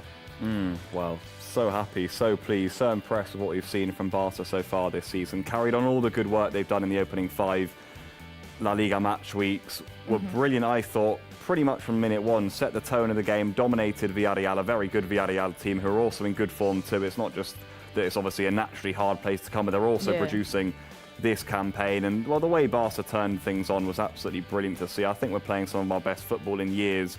Every time we go forward, we look like we can score. That's what I'm almost most impressed about. Such a relentlessness about this team under Hansi Flick. I know that's one of his hallmarks as a manager and his teams, is that they are relentless, but we're already seeing it at Barca. They just want to score every time they get forward, no matter who's on the pitch. So, bar the Ter Stegen horror injury that really is so tough for all of us to take, this is a really, really impressive, day's work for Barca in La Liga. Alex? Yeah, I definitely agree. Adding on to what Pablo just said, defensively as well, Villarreal have had so many opportunities. It was, that exposure, what we said, that our football has naturally exposed us to those runs in behind overall. But, we've only conceded 1 goal and they've had 13 total shots. I think for us, that's, the clean sheet would have been better, of course, but I think the way we absorbed their attack, I think, is really, really big as well, especially when we had almost an entirely new back line to what we've had, in these, 5 matches in La Liga, and I think that was big. I'm just really impressed with the players that have come in. You know, the young players that at the beginning you would see this lineup maybe 2 seasons ago, you would be like, this is not it, you know. But the system, the confidence. Again, I've said it plenty of times on the show. The team environment right now is so good that anybody can come in and feel confident to play their game and be good. You know, there's pressure, but there's your teammates kind of alleviate that for you just a little bit. The way that the team is playing together, the fluidity in attack, the fluidity of passing the ball, I think is really important. I think for me that's been the most impressive thing. There are several things to unpack here. We heard Robert Lewandowski talk about young players and the need to make changes, to make because it's a season full of games. You've got a game now on Wednesday, you've got another on Saturday, you've got one on the next Tuesday. So players are going to have to come in and out, and obviously Hansi Flick will trust his starters, let's say, a little bit more maybe, and give them a heavier load of minutes, but they still need that rest. And for Hansi Flick, it's important to know that you bring in a Sergio Dominguez and he has a super performance in his first ever start in La Liga, that Gerard Martin was solid through 90 minutes, that Pablo Torre was always looking for the ball in that attacking midfielder position, that Pau Victor comes onto the pitch and he's relentless in that pressure and he produces an assist for the 4th goal. So you've got all those options. Cazador, for example, who was a Barça Athletic last season, and he comes in with that energy, that high press. 90th minute, we've scored 5 and he wants to win the ball back. So for Hansi Flick to know that he has those weapons, and he's talked about it so much in pre-season, the high standard, the high quality that he's seen in the team since day one of training, that is very important in the team. We talked about this in pre-game though. From the fans' perspective, it's always going to be results-based. And if Barca come out and lose today, people would have been saying, the reaction would have been, hey, you can't experiment here. This is an important game in La Liga. You can't bring on Sergio Dominguez and you can't have Pablo Torre starting. So you're always going to have that. The fact that, to me, it's not so much the result. To me, it's how the team played. They were fully recognizable. You're thinking of how we performed the other day against Girona with Dani Olmo and Dani Olmo in the attacking midfielder position, with Pedri and Cazador in midfield, with Cubarsí at the back. And it was identical. It was, You see, Casado and Pablo Torre had almost an identical assist as well. That, that through ball from the top of the box into the box. I think it's again, it's that confidence that the team is giving these young players. You're not treating them differently. You're not acting like them differently. You're expecting the same things from them as you would any other player, and they're living up to it. And again, it's just like the confidence that this team is radiating is amazing, because that's so hard to get, and it's so uncommon to have when you have such a unison confidence overall as a team, which is usually what happens. It's usually where it goes wrong, is that you get frustrated, you see players frustrated, and we've seen that now when we've scored, when we're not playing our best and we score, it's a team huddle. You celebrate the team huddles, and they kind of work it out between themselves, and I think that's outstanding right now. We said it in the second half in one of the questions we were asking our fans.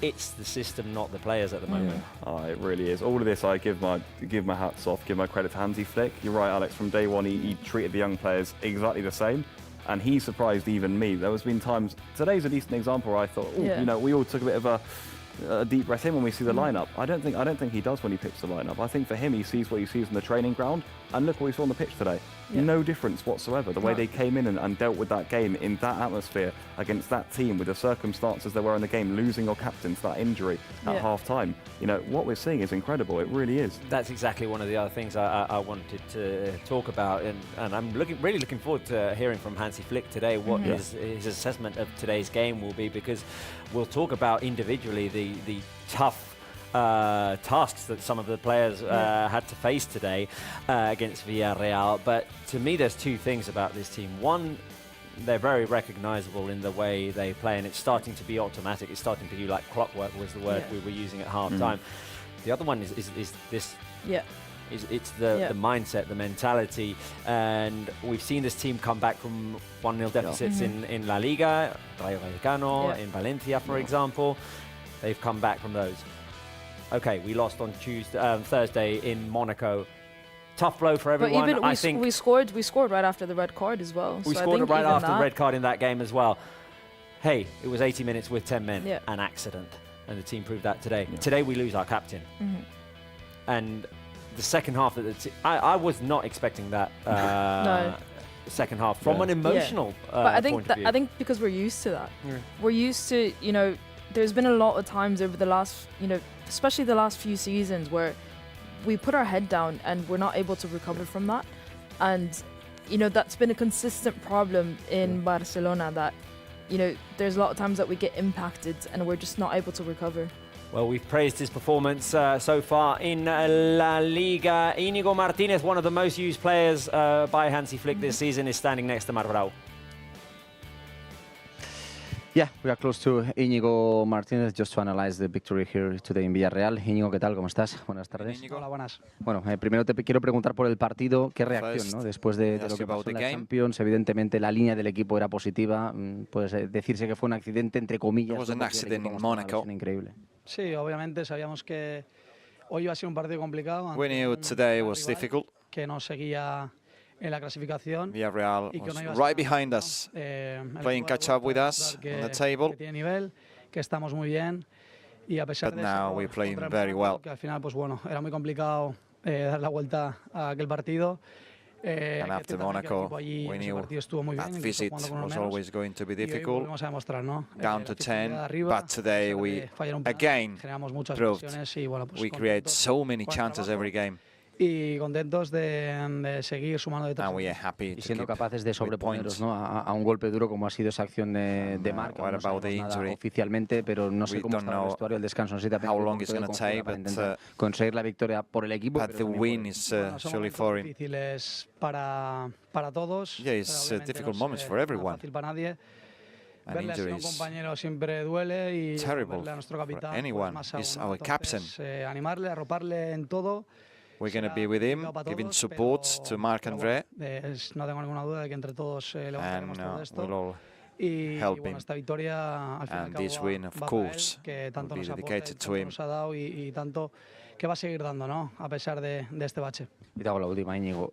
Estamos en septiembre. El culé está contento porque en la Liga se está We are in ganando, pero September, no sé si hay que and the quedarse con algo fan más de estas victorias. is happy Al final with these hay results. muchos jugadores lesionados, entran muchos futbolistas jóvenes que estaban el año pasado en Primera Many Federación, young players in the pues, team. demostrando ese hambre por ir a por la victoria, por marcar 5 goles. Son 6 victorias en 6 You're partidos. proving you're hungry in every Un poco game. Un mensaje también a la gente de ese hambre que está. How about the message to the Creo que la fans? gente ya de por sí se da cuenta, ¿no? Que el equipo está bien, que We are doing well. somos capaces de competir, We're contra capable of cualquiera, competing, y que generamos muchísimo. and we Y generate estamos so tanto bien many atrás como chances adelante, every ¿no? game. Entonces, cuando el equipo está unido, todo fluye. We are united, y se ha visto, ¿no? and Gente nueva. You've seen dando it. descanso a los New titulares, players, que al final, pues, no desentonan. Saltan, rotations, aportan, and they play very well. a ver a todo un equipo así, tanto jugador joven. We were up against Villarreal with so many young players in our starting lineup, Eso estamos, ¿no? El resto, para intentar ayudar. and we always help the youngs. And of course, Hoy, pues bueno, pues esa desgracia de this de result Marc, que al is final, pues, bueno, brilliant,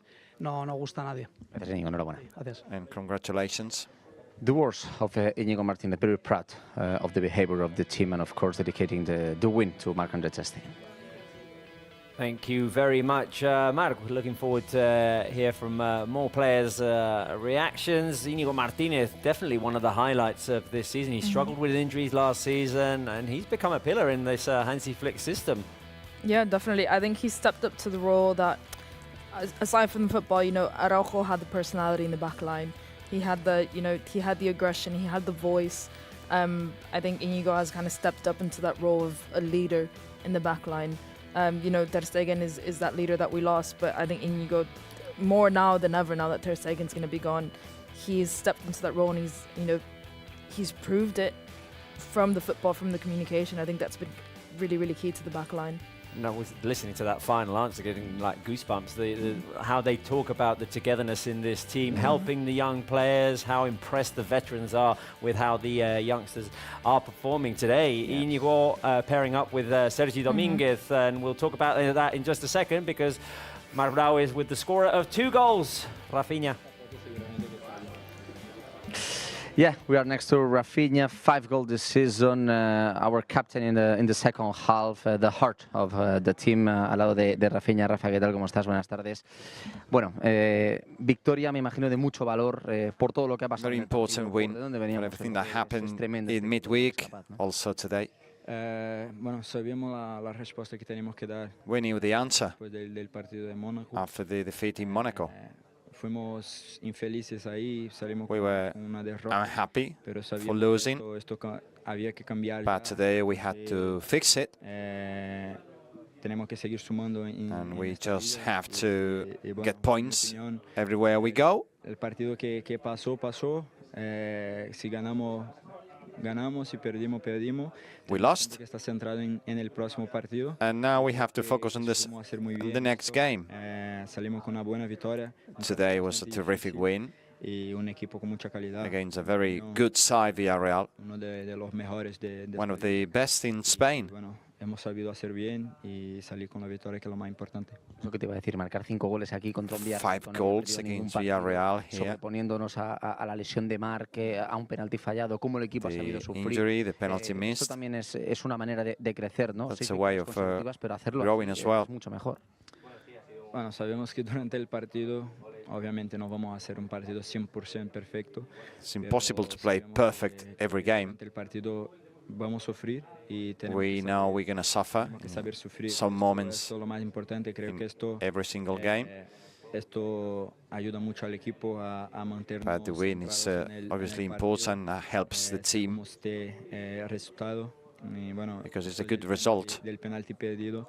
The penalty missed, well, we came back. Que ellos crecerían un poco en el partido. We thought that they were going to grow, but no. Y después mantener we kept going. Y volver al partido que estamos haciendo. Creo que and came back with the bang. Aparte hicimos un mejor partido que en la primera parte. I think in the second half we even played better than in the first half. Hemos fallado algunas, pero we missed several opportunities, but in the end we managed to score goals. No salimos con portería en cero, pero esta victoria es bastante. We didn't keep a clean sheet, but still we won. Hubieras preferido no ponerte el brazalete de capitano y Rafa. You wouldn't wanted to wear the captain armband con el brazalete because of the injury. Tiene para ti. What's the importance of that? Significa muchísimo. Well, it means a lot. Me quedo bastante emocionado porque it's really special for me. Jugar un partido oficial con esta camiseta. A competitive game, an official game with this shirt and with the captain armband, that's really special. No me ha gustado nada como. No, because of the situation, because of the injury. But still, I hope the injury is a light injury. And he gets back soon and gets well soon as well. It's a tough moment for Marc. It's going to be special, but wearing the captain band and score goals for me is great. Gracias, Rafael. Por cierto, en Barça me dijiste, tengo objetivos, ser jugador del mes, ya llevas 1. Y goles ya llevas 5. You've got 5 goals and a target. No te voy a decir. Pero vamos bien, ¿no? No, I'm not going to tell you how many goals I'm going to score. Gracias, Rafa. Rafinha, who in the interview that he had with us in Barcelona, he said that he has stats that he wants to get this season, but he gonna say nothing. We are next to another player of Barça. We are next to Pablo Torre. I don't know if he's ready to talk with us because he's just ready waiting.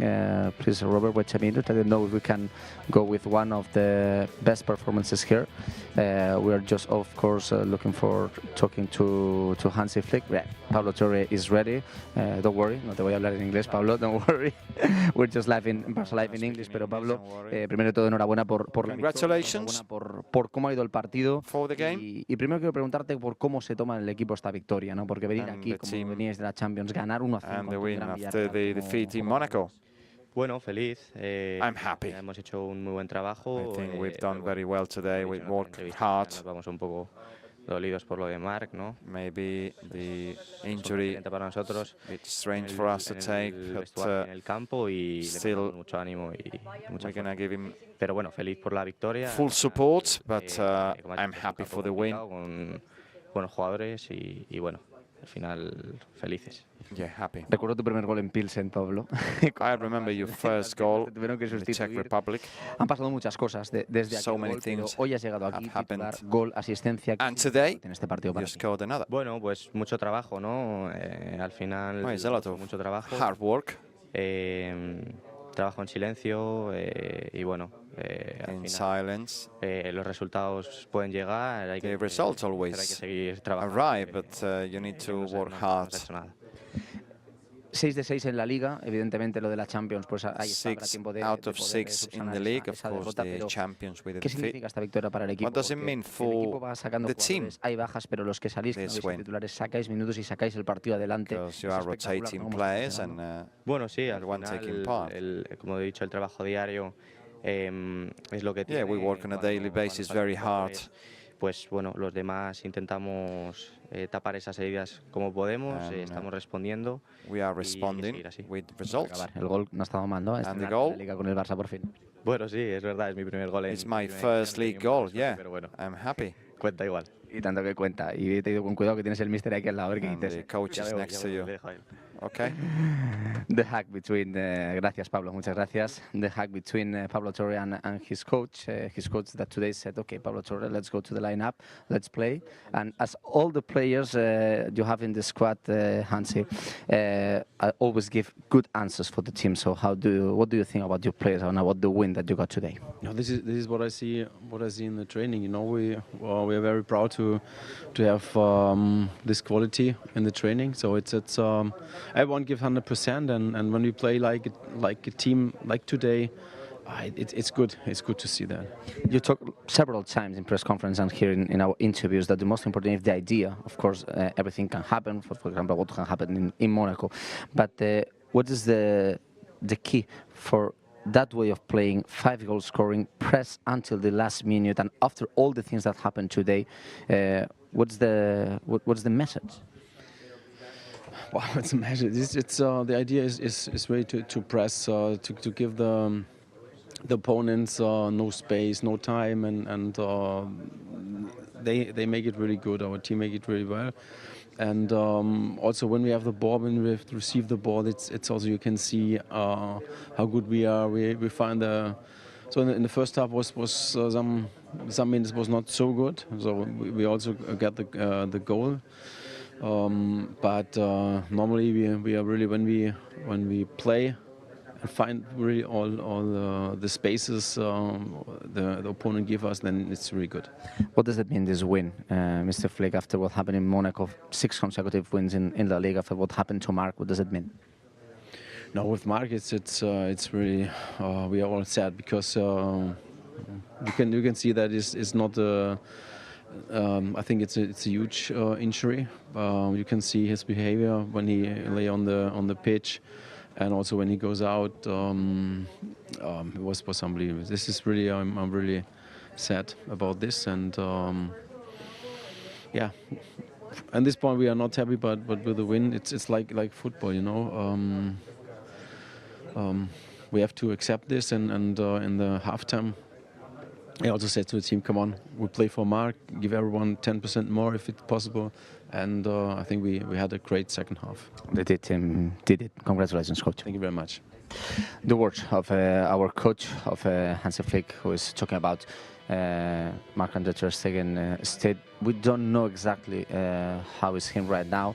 We can explain that he's now in the hospital, just making some proofs, just trying to know at the first time what is happening with his right knee, but for the moment we don't have news. And is this the bittersweet feelings that all the crews I think we have today, and also the players? Indeed, indeed. It's a bittersweet feeling because, of course, we beat Villarreal 5-1. It's 6 out of 6 in La Liga, but today we lost Ter Stegen. We don't know for how long. We'll have to see if we get confirmation later on today or tomorrow. We do know, as Villarreal says, that he's been taken to the hospital to, to see and to have tests performed on that right knee, we think it was. Right, a carousel of interviews there with Villarreal, Rafinha, Pablo Torre, Hansi Flick, all talking about this, the idea. Rafinha talked about knowing how to suffer. Knowing how to suffer is something that Barca did today. also creating a lot of chances, but when Villarreal took charge of the game, when Villarreal came at them, there was that high line, the many offsides that Barça got out of Villarreal, and then just absorbing that pressure and defending themselves well when they needed to do it. Yeah, as I said, it's keeping that mental calmness and being able to execute the game plan no matter in what situation, which I think is what we've lacked over the last few seasons. I think we've gone into a state of panics a lot over the last few seasons, and we haven't seen that. And, you know, we have been put in situations where we have every right to go into those panics.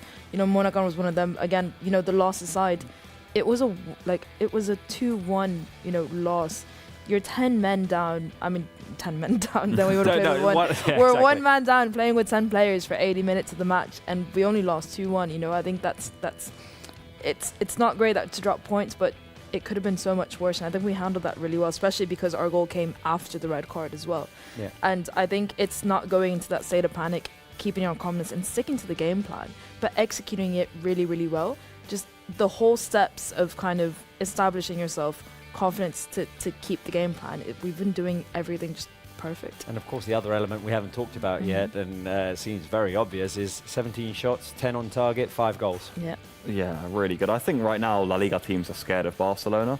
I think they are. I think, in fact, they're shocked at what they're seeing on the pitch. I really do. I think shocked and surprised, yes. Yeah, I do, because I think today, for example, Villarreal probably got the team sheet in and thought, ooh, they've made some changes. Like they're going to rotate against us. Okay, we haven't lost a game either yet. We're going to really go at this Barca team. And I think within about 20 minutes, they think, this is why they've won 5 out of 5, because they're clearly running all over teams. I think most coaches have come out after their games against Barca and said, yeah, we're just not at that level right now. It surprised me. I think it surprised a lot of people, but the way this team is playing, it's really superior to every team we're seeing so far. And once Barca have that, I think the Pablo Torre goal, I don't know how many passes there were before that goal. The build-up, it's like immense, just tiki-taka, playing it around the Villarreal defenders. They couldn't get near it, and more of that from Barca. There's going to be more wins. We mentioned that at some stage in the second half. I think we were only 2-1 up at that time. There was a counter in which it was Rafinha, Lewandowski and Lamine Yamal going up, Lamine Yamal driving that counter, and the players behind them were so far away, and we said Barca needs to get compact again. Barca needs to stick together again, and they managed to do that, and that was one of the keys of that second half, as we see right now that Hansi Flick is heading into the press room, so let's head straight over there. The press conference of our head coach, Hansi Flick. Bona nit a tothom, benvinguts a la roda de premsa del tècnic del Futbol Club Barcelona. Good evening, everyone. Farem la roda de premsa en anglès sense traducció. Comencem per torn. Mireia, aquí davant, sisplau.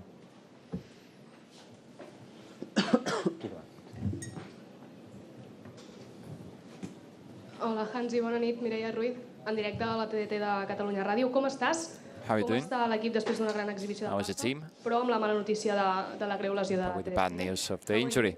How is the team after a great win, but with the worst news, this injury, Ter Stegen? Yes, this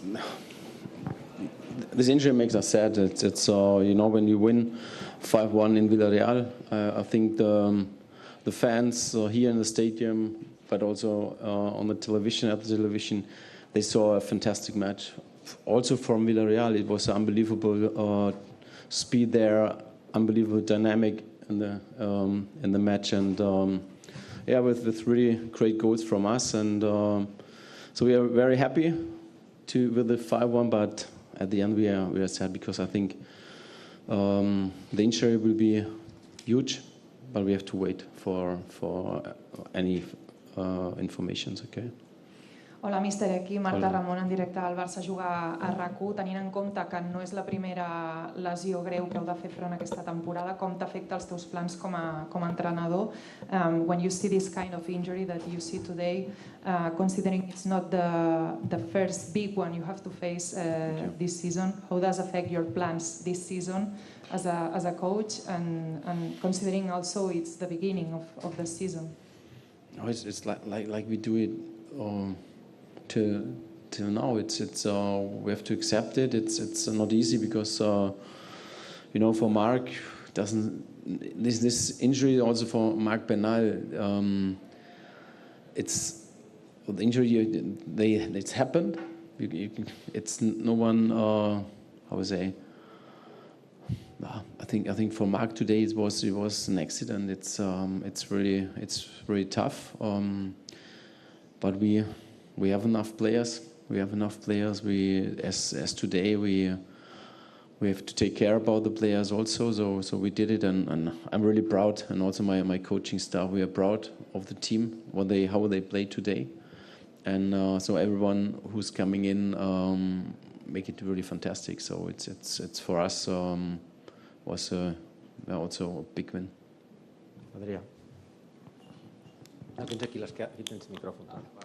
Hola, mister, buenas noches. Adrià Albets, en directo para el carrusel de la serie Moguts de Ser Catalunya. How can you explain what Lamine Yamal does on a pitch with only 17 years old? And do you think referees should protect this kind of players, because he received a lot of faults from Villarreal players? I think we have to protect every player. So in the situation, I haven't seen the situation so clear. Maybe when we analyze the match, I can say more. But I don't will speak too much about Lamine, because he's doing great. He has a lot of quality, but also the other players. If it's Robert, if it's Rafa, also our center defenders, Jules doing really great. So it's for us really, we play as a team in the defense and also as a team in the offense, and this is what we want. We want to be a very compact unit, a team, who loves to play for each other, and this is very important. Buenas tardes, mister. Alfredo Martínez, Onda Cero. ¿Qué valor le da usted a que el equipo se sobreponga a tantas adversidades, lesiones, expulsiones? Ha hablado de Pro. What value does he give to the team to overcome so many adversities, injuries, and red cards in match against match? I think, how I said before, the injuries, Marc Bernal and also Marc Ter Stegen, it was an accident. So you cannot. But the red card, okay, this was our fault. But at the end, it's like I think the team has a good character. The team is really, how would I say, the attitude is unbelievably good. It's unbelievably good. So I love it. I love it every day. So they have the mixture between very focused and also enjoy playing football. And this is what, I and my coaching staff, what we like to work with this team. Helena, pardon. Hi, Mr. Hello. Flick. Stadium tough, complicated, and even more with the injury of Ter Stegen.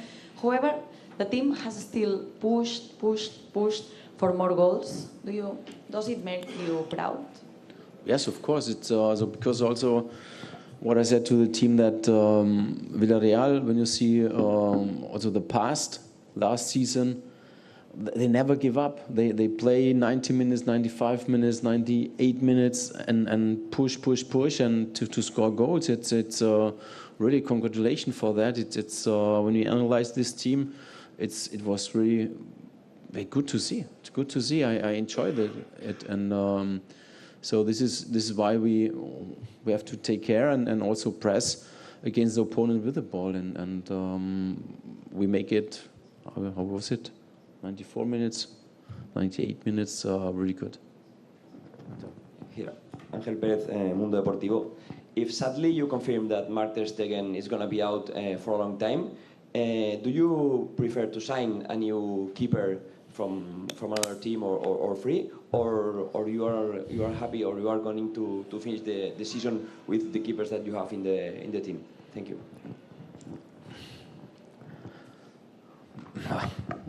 I don't know if I like this question directly after the match. Okay, please.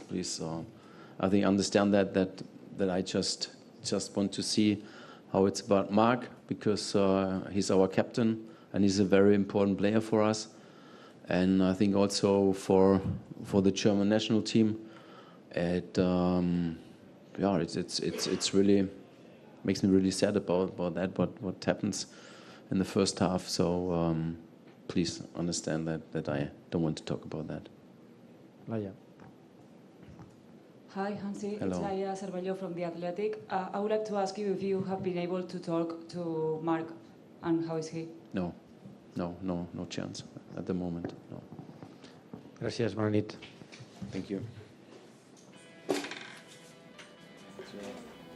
Right, so Hansi Flick there in the press conference, and there are his reactions to today's game. I have to say absolute credit to Hansi Flick as well. There were things that were questioned about his approach to the Monaco game the other day, like the late substitutions maybe. Some people felt maybe he should have made them earlier to give the team a little bit more energy maybe. Today, he gives the opportunity. He's brave. He gives the opportunity to start to two players who hadn't started yet, Pablo Torre and Sergi Dominguez. And then he moves the bench in the second half, bringing on the likes of Pau Victor, Marc Casador, Pau Cubarsí, and the team kept it up. Oh yeah, I think he is brave. I think that's been one of the characteristics of him as a coach in his career, but certainly at Barca so far too. He's shown that from day one, and he keeps doing it every single week here at Barca. He's not afraid to just say things how they are, and clearly the way he's handled the team since he's come in has been perfect because they're responding on the pitch. They seem really comfortable together, the way he's embedded all the young players. I think you were saying, Alex, earlier, the atmosphere that he's sort of built within this squad. The players seem really comfortable with each other. Yeah. The players celebrate the goals with him. I think that says a lot. Well, as well. You saw in the carousel of interviews that Marbrau did, Hansi Flick hugging Pablo Torre there. There's almost like a father-son I think the there. Confidence that he gives the players give it back to him. And I think that's been key. You know, that's kind of what managers, you know, Pep is probably the best example of that.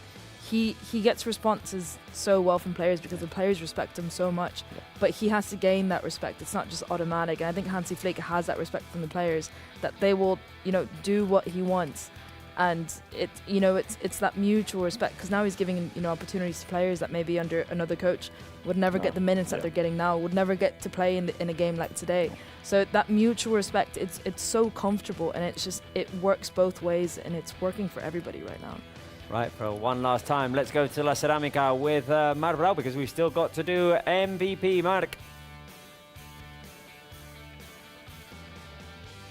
Bittersweet feelings for today, as all the players said here in the microphones of Barça 1. Of course, it's incredible to score 5 goals here in Estadio de la Ceramica against Villarreal, to remain unbeaten, to remain with whole victories here in La Liga, 6 games played and 6 victories, with the top scorer Lewandowski, 6 goals, with a double scored by Rafinha. So good feelings for the team recovering from Monaco, but of course very sad about what happened with our captain Marc-André Ter Stegen. So now, before traveling and before to come back to Barcelona, let's go with the MVP, with the player of the match points.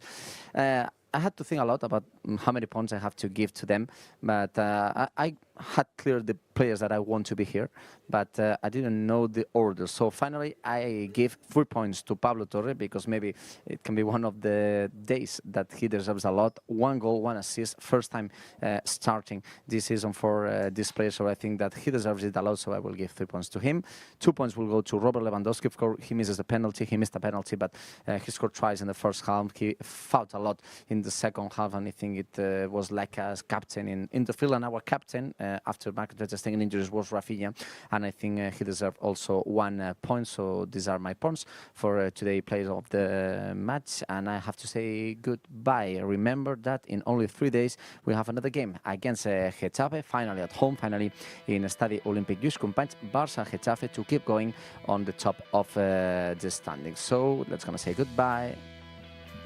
Bye, Marc, and safe travels back. We'll see you on Wednesday at the Olympic Stadium in Montjuic for that game against Getafe. Right, to wrap it up, MVP, man of the match here in the studios. Alex, who did you go with? I gave it to Lamine Yamal. I thought he was central in a lot of our attacking plays. You know, he touched the ball so many times. At the end, we saw him being fouled so often because he was on the ball, he would attack, and obviously that assist to Rafinha is just icing on the cake. Yeah, I'm the same. I went with my man of the match for Lamine Yamal. I think I was surprised, but I didn't have Lamine Yamal in his top 3. I was surprised.